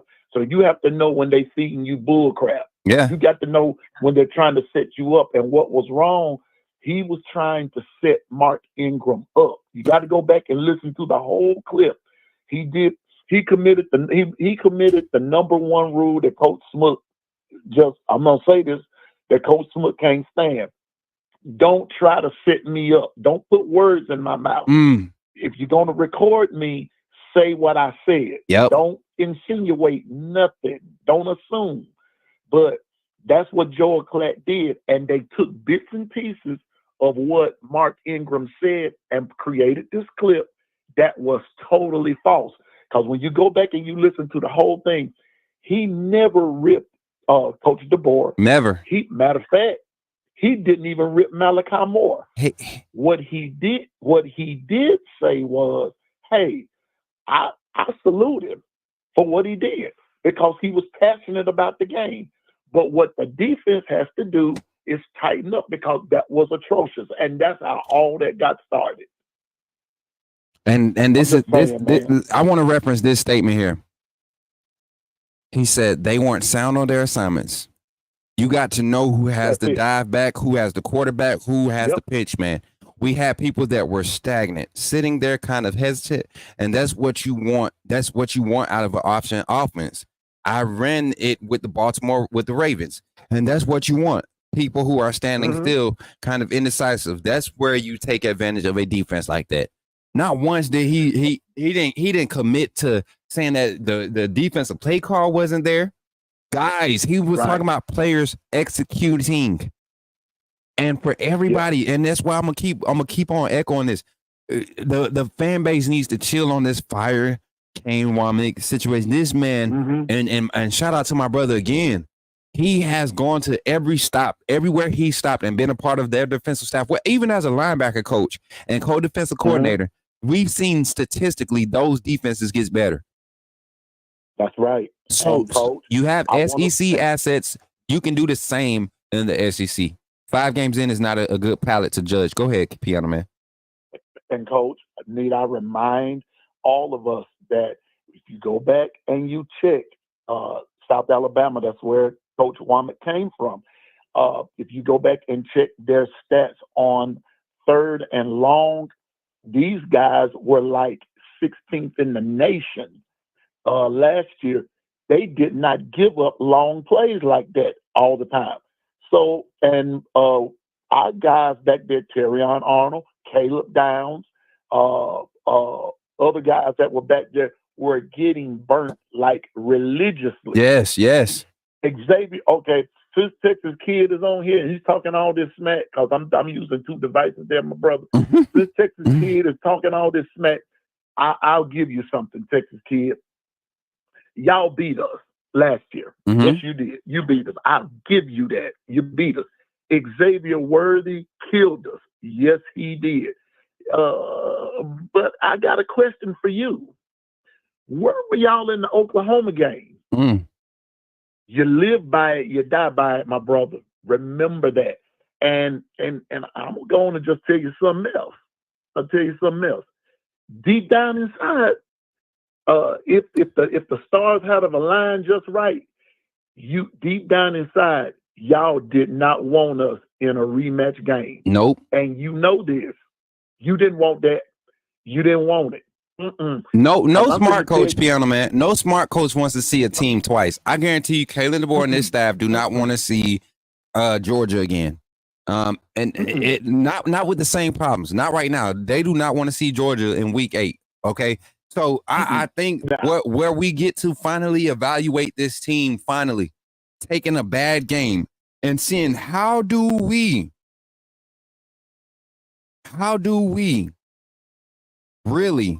really rebound from taking this loss. You know what, Coach? It's going to go back to what you and Kangaroo Black said. It's going to depend on your mindset of going in. Mm-hmm. Let me say this.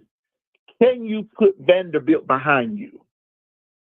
It's like, I liken it to, and you kind of said it earlier when we were in Discord, it's likened to, and somebody else said it, you got this, you were done wrong in a relationship. Uh-huh. And now you've got this new guy come along, but you can't appreciate what you have now because you're still whining about what the last one did to you. Can you get over the hurt of Vanderbilt? Can you get over all of the naysayers? Can you get over it and focus on South Carolina? Because I got some more news for you. You just said it, Coach Smook. Vanderbilt wouldn't want to see us again in 5 games. I guarantee you, Coach. No, sir. I guarantee you they're saying this. If they have, you know what, realistically, and I don't mean to cut you off, realistically, I was looking at Vanderbilt's schedule earlier. Vanderbilt realistically can go 9-3 if they can win at home. They have they're trending to win at home. They're handling their close games at home. That's been the difference for Vanderbilt's season this year. Go look at Vanderbilt's scores from last year. They were in a lot of close games. And they didn't have, to me, skill set wise, they had more skill players, wide receivers, explosive running backs last year than they did this year. They got bigger in their offensive line. They went in the portal and they built up that defensive line, their trenches. And now Vanderbilt is a solid team. Kangaroo Black said it too. This is not the Vanderbilt. I think Vanderbilt's win over Alabama is not going to help them in recruiting as far as getting kids out of high school, but transfer portal destination. Yes, sir. Come on, we get to go in early now. Watch the winter portal. And Coach, I want to say this: we're playing South Carolina Saturday. We're gonna get on that game in just a second. Texas is playing Oklahoma Saturday. We got to get on that game. But I'm gonna tell you, it's gonna be interesting between Vanderbilt and Kentucky. Yes. Yeah. That's gonna be an interesting game because just like now, Coach, you know me, I'm a numbers dude, right? Mm-hmm. All right. Bama has a loss. Georgia has a loss. Ole Miss has a loss. That's your top 3. That's 3 of your tops right there. Yeah. Now Texas, if you get a loss, God bless you. Now Kangaroo Black, you were saying about now the window of opportunity got just a little slimmer for 3 teams. Oh, I forgot. Missouri has a loss. Man, remember they were hyping Missouri up, bro. These are teams, and I'm gonna hold up. Let me go ahead and pull it up. Go ahead, Piano Man. I'm gonna go ahead and pull this up so I can show everybody the graphic. Tennessee has a loss.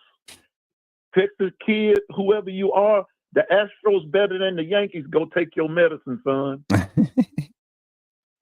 Go take your medicine and go to bed. Get you a warm glass of milk and go to bed. Go have your mama burp you now. Don't forget that part. You talking smack, and you talking smack. The Astros are not even in the playoffs anymore, but now we ain't talking about them. Anyway, look at all these teams that lost, Smook, that opportunity. So now that opportunity, it gets slimmer right there. Mm-hmm. So that means everybody going to have to play out of their minds. Bro, No room for error, dog. I want to put these schedules in front of people. We're just gonna glide through this while we got you on the phone, Piano Man. And if we get another phone call, somebody gets in, then we'll kind of round the conversation out. But I'm gonna keep Piano Man as long as he want to be on until we get another phone call, and then we'll give that cue. But let me pull this schedule up, and we're gonna go to ESPN. Y'all know I'm always reference them boys. They got the regular, you know what I'm saying? We're gonna keep that regular. You know what I'm saying? We always had all right. Across the head, we don't want no foolishness from the ES, and we don't want no foolishness from Espen. Yeah, Espen, we don't want none of that. Shout out to Espen for providing the schedules. Shout out to him. But y'all check this out. So you look at Vanderbilt, the remainder of their schedule. They got Kentucky. They're at Kentucky. First of all, let's look at their previous. They win at home versus a solid Virginia Tech team to start the season off. 30+ points. Alcorn State, they put up 55. They lose to a Georgia State team who hit the portal. I keep telling folks, Georgia State and Dale McGee, they're not. This ain't no pushover Georgia State team. Dale McGee is a recruiter, and he has a young, thriving staff. Georgia State is going to start making some noise over the next few years. They're going to be your next Appalachian State, NIU or Liberty, all of these teams that's making noise now. UCF that were small schools, quote unquote, non-power fives, right? Georgia State, they go and they play a tough at Georgia State. Then they go and lose in overtime at Missouri by 3. And then they go back home. They invite us in and they handle business against us. They execute. They play in the game. How they play against Kentucky on the road will let me know what this season looks like, because if they're able to secure home, we're talking about maybe they're going to beat Ball State. They might beat Texas at home. They might beat South Carolina at home. They might beat Tennessee at home. And then if that's the case, I'm talking about teams that you got South Carolina and Tennessee both have conference losses. Texas has yet to play an away conference game. Right? They get a rivalry game this week against Oklahoma. Don't lose to Oklahoma after Oklahoma has lost their first conference game to Tennessee. Because now you just cleared the path, and don't let Vandy go. They'll be 3. They'll be 3. Let's say they go 3-3 this weekend. Then they come back and win at home. Let's say they win out at home. That's 3, 4, 5, 6, 7. 7-5 will be Vandy's record. That means Texas has got a loss, and then Texas has to see Georgia, but Georgia also has to see. No, they don't have to see Vandy. Georgia still has to see Ole Miss. Ole Miss, they got to go to Ole Miss too. They got to go there. Come on, man! Like this, the SEC is wide open. So for everybody thinking that it was a fluke game, no, Vandy is a team to be respected.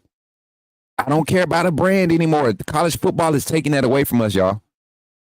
Tulane is no longer the Tulane you thought Tulane was. No longer. They are no longer. You got Gulf Coast Community College or whatever that is. I'm sorry, no disrespect, but Coastal Carolina.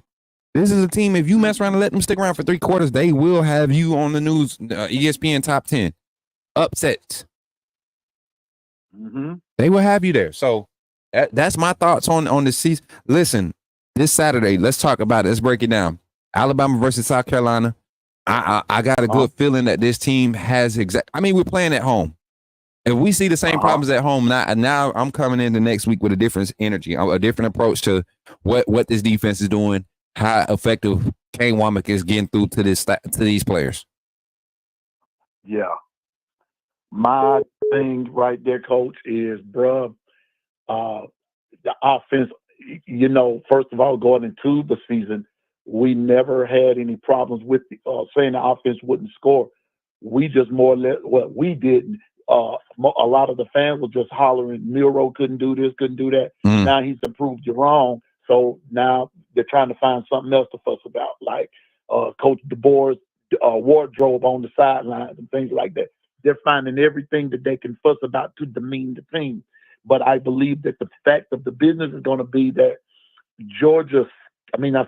South Carolina, on the other hand, skillfully, let's just talk about skill players for a minute. Skill to skill, they don't match up with Alabama very well.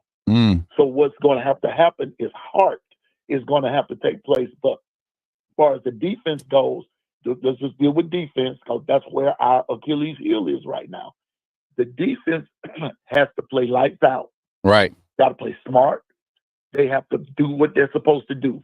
Each position has to be on point at every snap. Every snap. I'm of the firm persuasion, Coach Smook, that sometimes that's how injuries take place because somebody's not playing 100%. Right. Me too. You give a lackadaisical job, you're going to come up with an injury somewhere.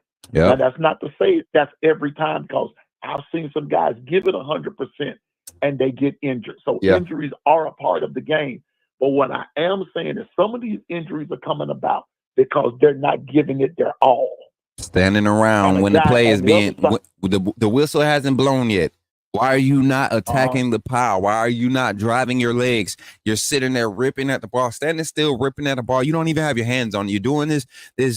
I'm telling you, NCAA has messed up the mindset of Alabama football defense right now. That game. And so I'm telling you, they just got to get their minds right. And then I think they can though, Piano Man. I think they can. I know we're beating a dead horse. That was one bad game. I'm telling you, the hurt in Deontay Lawson's eyes wasn't a feel sorry for me hurt. That was a hurt. Like, dang, I got beat. I got my whooped. I really got my whooped. Like, I let players from Vanderbilt whoop my in front of the Alabama nation. Man, I got beat by a bunch of doctors.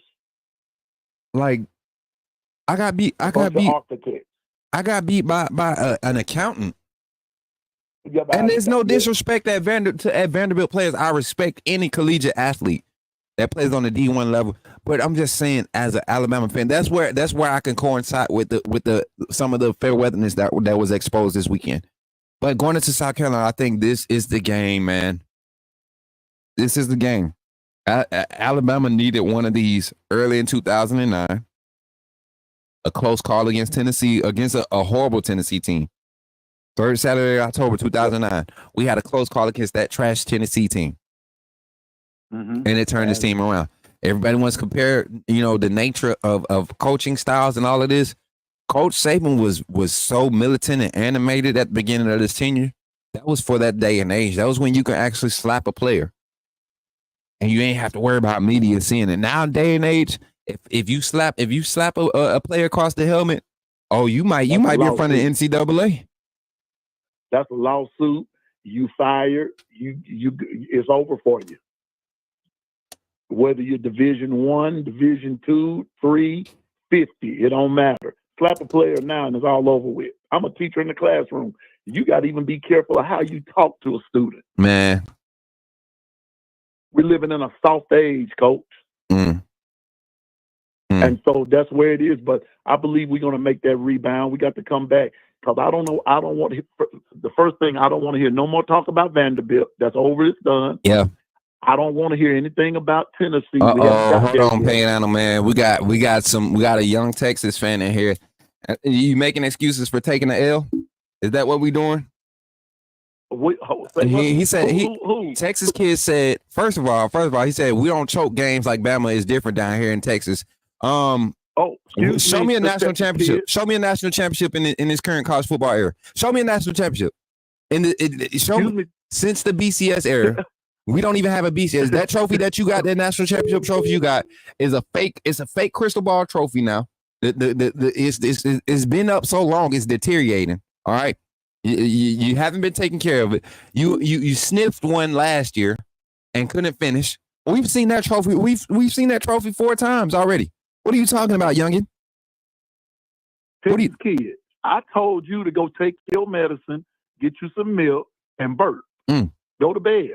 It's past your bedtime, sir. Anybody still hollering about the Astros and putting them in the same vernacular with the Yankees? Are you serious? He's got to be 12. Dude. Texas kid, how old are you? We need to know your age right now. Got to be 12. Got to be 12. Something wrong with you. But Piano Man, round it out. Final thoughts on South Carolina. We got JB on the line. JB's up next. Yeah, because I need to hear my big brother. I think we're going to handle business. I said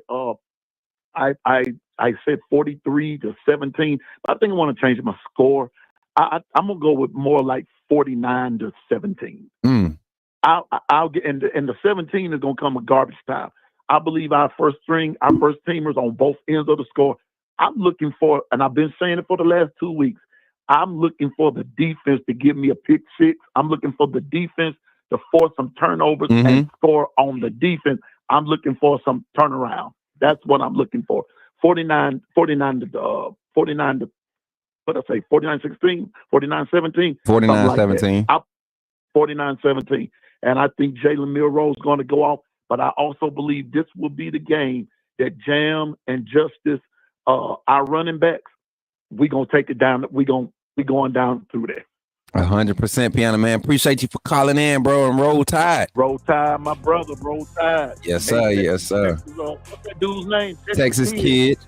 He's 12. I want to personally invite you to become a member of AAA. I want to personally invite you to become a member. If you're scared, say you're scared. But I'll walk you through it.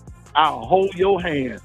So we won't. But once you get to some age now, I'm gonna let your hand go. So because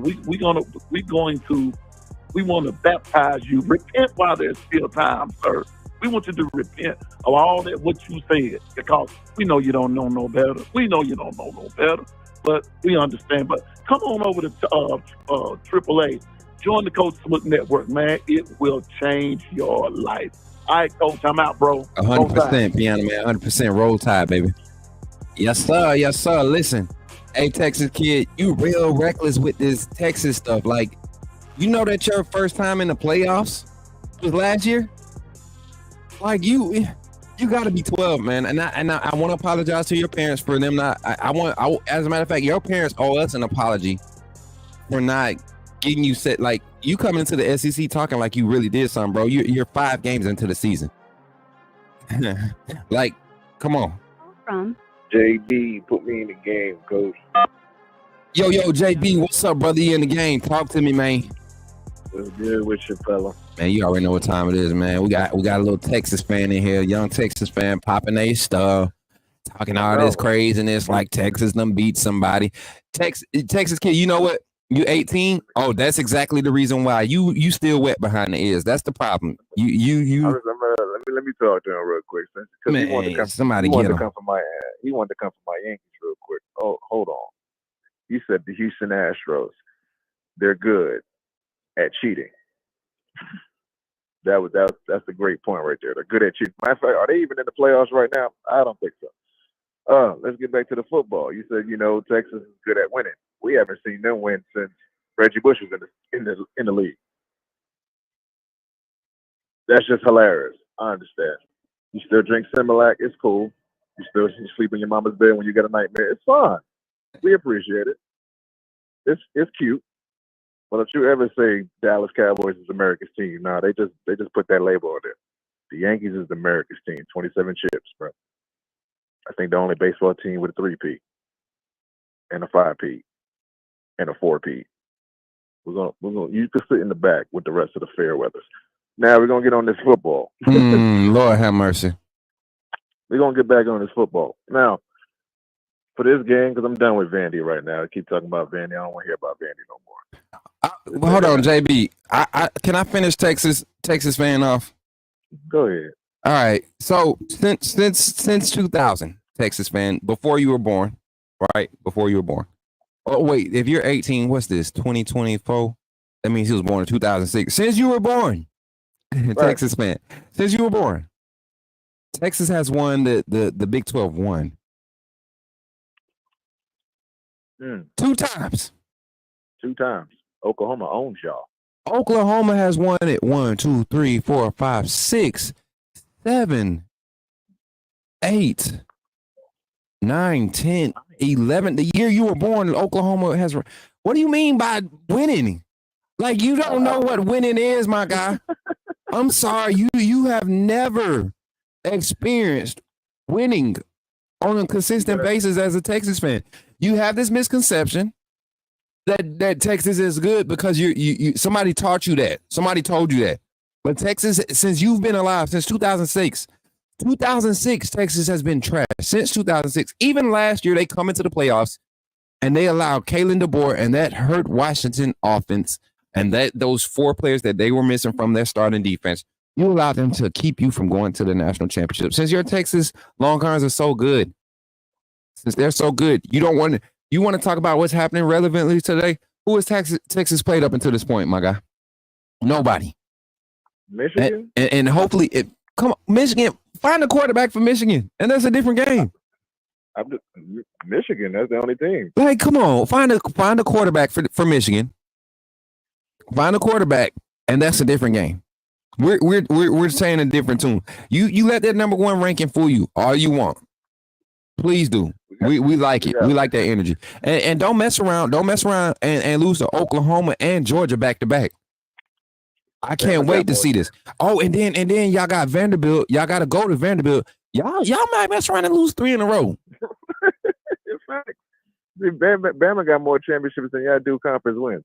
Y'all need to stop. Stop it. Y'all need to stop it. Texas is not back. I don't even know when they were ever here.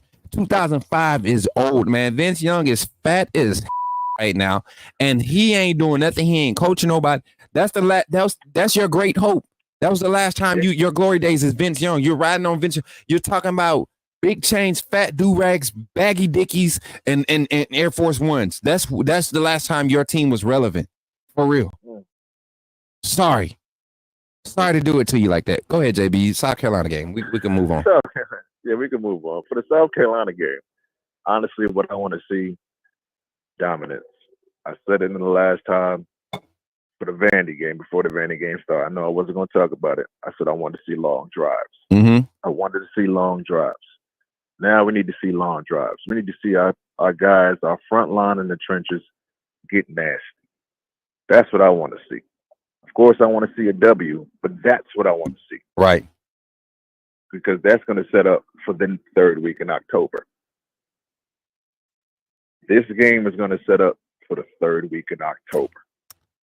Because Tennessee is not going to hold no punches. They know they just lost to Arkansas. They're going to do whatever in this week, or if they have a bye or whatever, they're ready for this game. Jesus. But, it's typical for us because everybody's always ready for our game. That's just the point that we got to play. Everybody's always ready for Bama. It seems like they have to get built up for a game. They need the press. They need all of this. They need that. No, we don't need all that. Mm-hmm. Stay locked in for every single team that's on your schedule. I don't give a damn if it's Mercer. Stay locked in and take care of your business. Mm-hmm. Because I can tell you this right now, every championship that we've won with a loss on our season early in the year, no team wanted to face us after that. None. Not one squad wanted to face us after that. You saw what happened when we lost week 2 against Texas. We ran the table. Mm-hmm. We ran the table. Yeah, we lost. We didn't finish, but we ran the table. Georgia thought they were going to have an easy win in the SEC championship. No, we running the table. So this year, they got to take that energy, or this week, they got to take this energy that they're getting from the press. The coaches got to take that same energy too, because everybody thinks that we're done. The dynasty is over. They suck. They trash. Listen to it, everything. Listen to it all. Yeah. And put it on the damn field. That's it. There's nothing else really to talk about. Stop talking about the scheme. Stop talking about the players. Oh, snap. I need to do. What happened? Y'all want to see it? I can't see it, but go ahead. No, I'm going to show everybody real quick. I'm sorry, JB. I just so happen to be going to pull up the back office panel for this, for the live. Let me show y'all real quick. I got to show y'all. We got to celebrate here. I might turn on, hey, ladies, get ready. If y'all want to see this big accomplishment, y'all, and shout out to everybody that jumped on this. Listen, we about to turn up for a second. I need everybody in the chat. I'm going to take the banner down for a second. Let me take this banner down. I need everybody in the chat to celebrate with me. All right? With me. I'm going to take everything off the screen. And as a matter of fact, we're going to change it up. We got to go to the red room for this. Y'all know when we come in the red room, y'all know it's only for good stuff. We going to the red room for this one. All right, y'all ready? Oh, bro. Y'all not going to believe Coach Smook Network has just hit. Come on, Jesus. 2,200 subscribers Let's go. on the stream, baby. Let's go, man. Clap it up, y'all. Give it up for yourselves, AAA family. Give it up. Give it up. Let's go, man. We want it going up. Let's go, man. Y'all did this, man. So because of that, we gonna turn up one time. We gonna turn up. Come on. Celebrate. I want to see fire emojis in the chat. AAA emojis only. Let's go. Run it up. Run it up. Run it up. Run it up. Run it up. Run it up. Yeah. Run it up. Come on. Hey.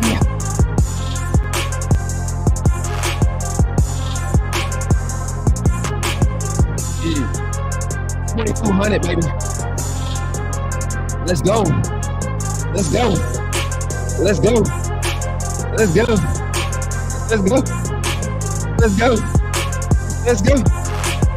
Hey. Hey. Let's go. Let's go. Let's go. Yeah. Thank y'all for celebrating, man. Turn up, AAA family. We're growing. I told y'all. We just gonna keep talking. We just gonna keep sharing the love. We just gonna keep showing love, y'all. 2,200. That's a mark, man. Hey, that's a mark. Hey, Texas baby, wet behind the ears. Appreciate you for your little wet behind the ears support, man. Hopefully you subscribe. You need to join the AAA family, man. We got a real Texas fan in there that'll teach you about Texas history. A real Texas and teach you how to be in your place amongst greatness. You know what I'm saying? That's all I love, Texas kid. Appreciate you for being here, man, being a part of this. You're a part of that 2,200, hopefully, too, man. I appreciate you 100%. But Georgia want to be Alabama facts, Patricia. Talk about it. They don't want to hear about that. They want to be us so bad. Lord have mercy. Appreciate y'all for supporting. But, JB, thoughts on Alabama, South Carolina? What do you want to see? Give me a score prediction. Like I said before, dominance, bro. We got to dominate. We got to run the ball. We really got to start focusing on other players in this game. I want to start seeing other names in this game, in this offense and in this defense. We know what Jalen's going to do. He's going to do Jalen. Mm-hmm. We know Ryan's going to do. He's going to do Ryan. I need to see other guys. And that doesn't mean that, it's the play calling. No, people have to start inserting themselves to wanting to get the ball. Maybe Jalen don't trust you yet. That's a player thing. Y'all got to start believing in yourselves. If you want the ball, insert yourself. Get open. If you're not getting open, knock a player head off on a block. So pop up on the screen. You pop out on the screen, we're going to find you. Score prediction, 46-15. South Carolina's only going to get 5 field goals. They're not getting in the end zone. 5 field goals. 5 field goals. You can put that as a hot take or whatever. 5 field goals. Our tight ends are starting to come out now. Now we got to start implementing. I only have one more last thing before I get back to this boring job. Oh, Lord. He was talking about the running backs. I think it was empowerment. Let me address him real quick. Oh, Lord. Because you contradicting yourself, buddy. First minute you say Sheridan needs to get Jam and Justice implemented into the offense, or because he could be he's the problem because you're not implementing the running backs. But then the next minute you say, well, kudos to Sheridan for making Jalen Milroe improve in this game. Which one is it? First of all, the running backs got to learn how to start running north and south. That part. That part. Run to the damn outside and running past your block. JB, you know what it is, though? It's just you got a young running back in Justice Haynes who has all of this talent, man. We saw him last year be assertive. We saw the same thing happen with Najee Harris. Y'all forget, and I want everybody to slow down when they talk about our run game, all right? Because Najee Harris came in as a true freshman in that national championship game where all the freshmen took over, and all of his runs were decisive runs as a true freshman. That next year, you go look early in the next season, Najee Harris was not breaking big runs because he was trying to make a big play every time he touched the ball. He was still splitting snaps with Damian Harris and Josh Jacobs going into his sophomore year, and you saw him trying to separate himself by making all the big plays instead of just being assertive in physicality.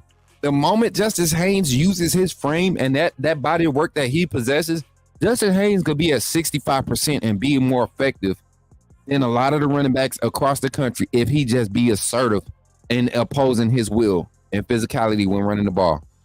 Yeah, because the NFL, we don't care how you could be as fast as you want in college. NFL, everybody running 4.3, 4. Exactly, 4, man. speed, bro. So don't go to the outside. You're gonna lose yards by doing that. 100%. The more you hit Justice, what you was doing last year, I want to see this year. I don't care about the 80-yard runs and all that. That's good. You're not gonna always get that. This ain't no video game. Right. You start pounding them in. You start hitting them in the mouth up the middle. Trust me. After a while, they're gonna get tired of trying to tackle you. If you don't believe me, go watch Derrick Henry. They're going to start getting tired of hitting you. Mm-hmm. Watch Josh Jacobs. They're going to get tired of hitting you. They're not going to want you to keep running that ball up the middle because they might get you down, but they're tired. Mark Ingram, they're tired. Even TJ Yeldon's, they're tired. That wasn't no small dude. We got Bo Scarborough. They're tired. I don't want you I'd rather you run to the outside, because at least I'll probably get you by the ankles. But head up? No, I don't want to keep doing that all game. That's not. I don't want to keep doing that all game. I don't care who you are, and you got to be a different type of being. You got to, and there's not very many that come through the college football or football ranks. You got to be different type of being to be in in the trenches, actively creating that type of contact and physicality for 40 to 55 snaps a game. Right. So it was just like, last year, because everybody, I don't care about this job right now. I love y'all. But it was like last year, you hear the team meet, we're going to be, bully ball. We're going to run the ball. We're going to run the ball. We're going to run the ball. If the line ain't getting no push, we have to go to a passing play. Man, you know what? I would say this. Our offensive line is doing a great job in run blocking. We get beat on some stunts. That's going to happen. But I really want us to appreciate the improvement. 7 sacks in 5 games, y'all. 7 total sacks. Phenomenal. That's phenomenal work. Don't get me wrong. I'm not taking nothing. No. The offensive line has been doing their job. Let me finish though. For us in the run game, people want to see more of the run game. I want everybody to understand yards per carry average right now is still at 4.2 yards per carry. We may not be seeing the explosive run game, but I want y'all to go look at the handoffs. I don't think it's an issue. It's just that when we throw the ball, not many teams are going to be able to stop us when the ball is in the air. So we might have to get used to not seeing our running backs touch the ball 20 times, 10 times, 30 handoffs with Jalen Milroe being implemented. We might have to get used to it. And I think as the season progresses, we will see defenses fall back and really, respect our passing game. Nobody's really trusted it yet. They always wait until they get in the game and then they get exposed, and then they're like, oh, let's stop the pass game. And for some reason, we have yet to see Nick Sheridan go heavy on the run game because nobody's been able to stop the pass game, honestly. So hopefully this game we can see that. We can see them force us into this doggone run game, leaning heavy on the run game. But it's not even that. It's like I don't even want to see. I want to see a nice balance. It don't have to be a heavy running game, right? But I want my backs to actually look confident running the ball, right? That's my thing. Look confident running the ball. When you come out the game and you getting mad because you're not getting your touches, I want to see that a little bit. Give me the ball, coach. Yeah. You need a 1 yard? Give me the goddamn ball. Yeah. Show me that type of passion. I'll live if you make it or you don't. But at least I see that you putting some type of heart on the field. Right now, I'm not seeing that from my running backs as in their demeanor. Look, I don't care about the big runs. I've been telling that. I want to see y'all actually look confident and our O-line actually pushing and being some maulers up there. They're doing a great job this season. For first 5 games, 7 sacks. Man, we can't ask for nothing more. For what we've been looking for when Bryce was running for his damn life all year and Jalen running for his damn life all year. I accept it. I'm not accepted, but I appreciate the efforts that the offensive line is doing. Yeah. I just want my running backs to get to allow our guys to, you know what? this is the reason why we getting nasty, because my guy behind me gonna follow the block. Right. He's not gonna run to the outside. You feel me? It's like they don't have that type of confidence with each other, and when they run the ball, they don't look confident at all. Hey, shout out Jamon Hype for the like on Facebook, man. I appreciate you, my guy, for pulling up, man. We getting to the end of the show, man. You missed a banger. Me and my brother Kangaroo Black. I know a lot of y'all are very familiar with the GOAT, man. I mean, we had a great debate tonight. And what was that final score again, JB? Your final score? Oh, 46-15. 46. In the Discord, we got a lot to talk about. Oh yeah, y'all. Tonight, Boom Boom Room is gonna be open. So once I get off here, I'm going to grab my dinner and I'm coming back to the Boom Boom Room. We might crank up some. We might not stream it. Maybe we stream it on Kick, and that way we able to play all the copyright music. You know, we might do song requests. So if y'all not following your boy on all the platforms, make sure you do it. Kick.com/Coach Smook. That's where the good gaming and good vibes and all of that. I mean, everything. You get hype on Kick, y'all. I'm telling y'all. And it's an app. It's different. It's not like Facebook or YouTube. It's different. It's free to create. I think it's worth having. You may not be able to interact as much like you want to, but I'm telling you, it's a vibe. You can type, you can comment. I mean, it's going to grow. So if y'all haven't followed your boy on Kick, kick.com/Coach Smooks, KICK, not the KIK app, not that one. Kick.com, CICK, the green is green and black. You'll see it. KICK.com/Coach Smook. You're going to see a troll page out there. It's going to say Coach Smook bifocals. I'm going to tell you, whoever created that, you a genius, because that junk is funny. I followed it. I wanted to see how many. I think it was my guy. I forget the dude's name. He on Twitch. He been struggling. I mean, he been streaming over there for a while. Yeah, I forget his name. Merkless. My dude Merkless. I know it was him, man. He be trying to joke on my glass, but you be on the screen squinting, trying to play Apex. I ain't gonna get into that. But y'all, we here. JB gave us our final score. JB, anything you want to say to the fan before we let you off the line, man? No, just AAA family. I'll see y'all later. Get anybody new come in there. Don't get disrespectful. You're gonna be walking on thin ice. Mm-hmm. Love y'all. Mm-hmm. Y'all better heed. Roll the tide. Rolleth in the tideth, brother. All right, man. Much love, bro. Love. Yes, sir. Hey, y'all. Thank y'all for calling in. We got 2 phone calls on the line tonight, man. Hey, closing this show out tonight, man. I appreciate y'all for hanging out with your boy, for real. It's been fire, man. I don't know if y'all enjoyed it, for real, man. If you really enjoyed it, man, can I please get some of those blood type emojis? Not the AAA special emojis for members, but everybody that's repping the AAA, man, get those AAA A's in the chat, man. Them A's in the chat. Give me 3 A's in the chat. Let's run it up. I want the AAA emojis in the chat, man. Not our special emojis. Give me them. If you're looking for it, you look at your emojis and type blood like blood type, and the A will pop up. We want 3 of those in the chat. Let's get it rolling, y'all, to close out the show. And while we're closing out the show, man, make sure y'all check out our merch, man. Make sure y'all check out the merch, y'all. We got the white letter lineup being launched October 15th, y'all. We got the white letter lineup being launched. I want y'all to take advantage of it, man. I'm telling y'all, the merch. These tailgate party shirts, we still got some. I got to send some out. Some people that weren't able to come. We still got them. My sister. Hey, Adrian, put the right emojis. I'll put your comment on there. Please do it. Just to show the diversity in our family, y'all. We got a diverse family. We got Texas AAA members. We got 1 Ole Miss AAA member. I didn't even know that. They don't never talk. But they emailed me. Said they watch the show every day. They're a member. I confirmed they're a member on the channel. Ole Miss fan. Would rather watch Alabama content creator than some of the Ole Miss crap that he gets fed over there. So we rocking with it. We gonna keep doing what we doing. Authenticity above all. AAA family. We out here. Matt Farms said, trying to show you how to become a real member. My boy Adrian is a solid dog fan, y'all, and he wants to continue to support.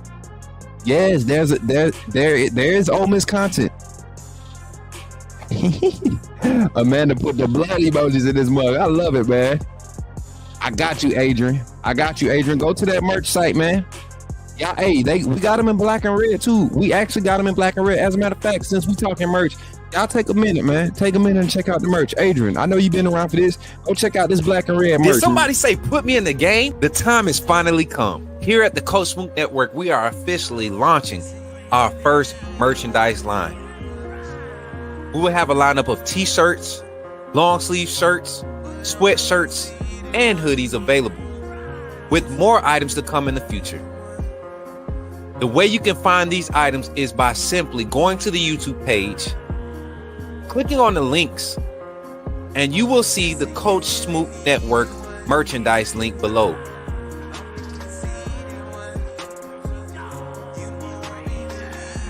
Or during our live stream, type in the chat !merch, and you will see the link come up. And from that website, you can purchase all the variety of merchandise that we have available.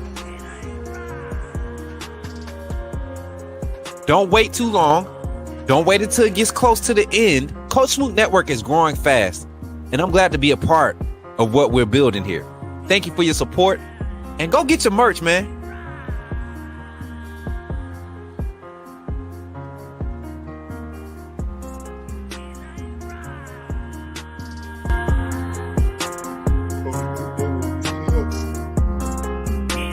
It's here. Authenticity above all. AAA family. Coach Smook. You know what it is.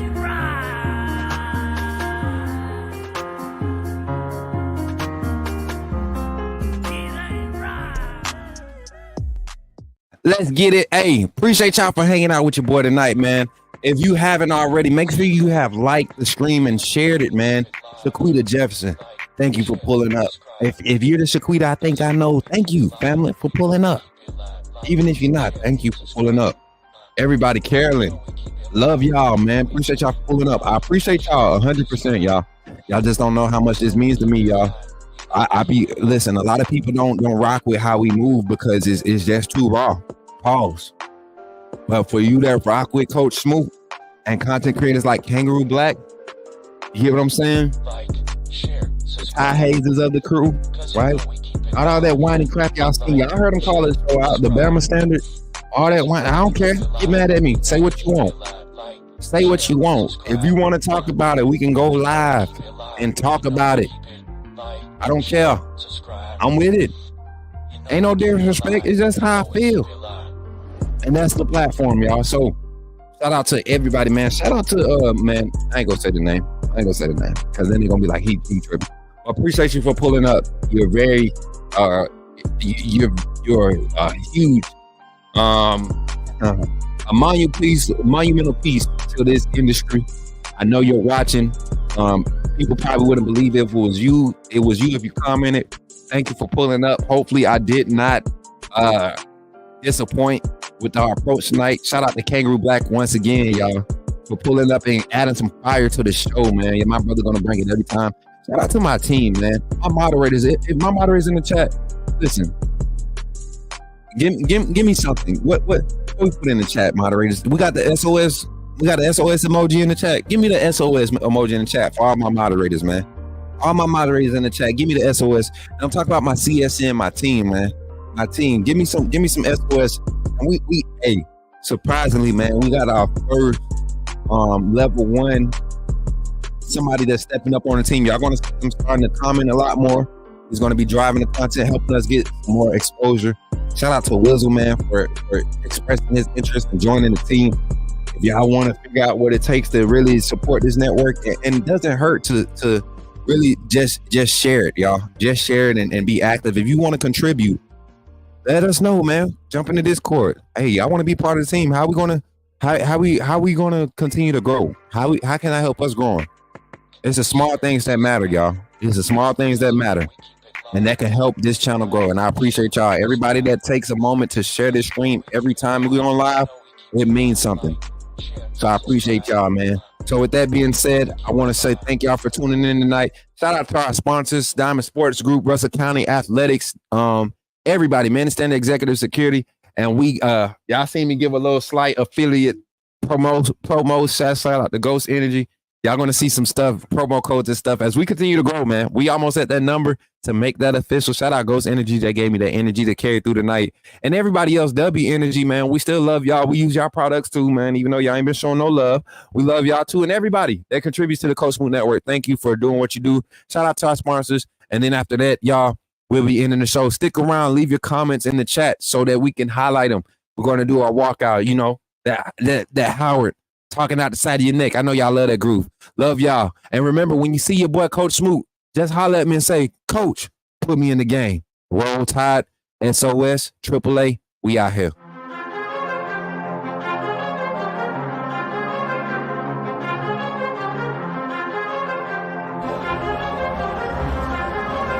Li Andre Gotta Te Giusto.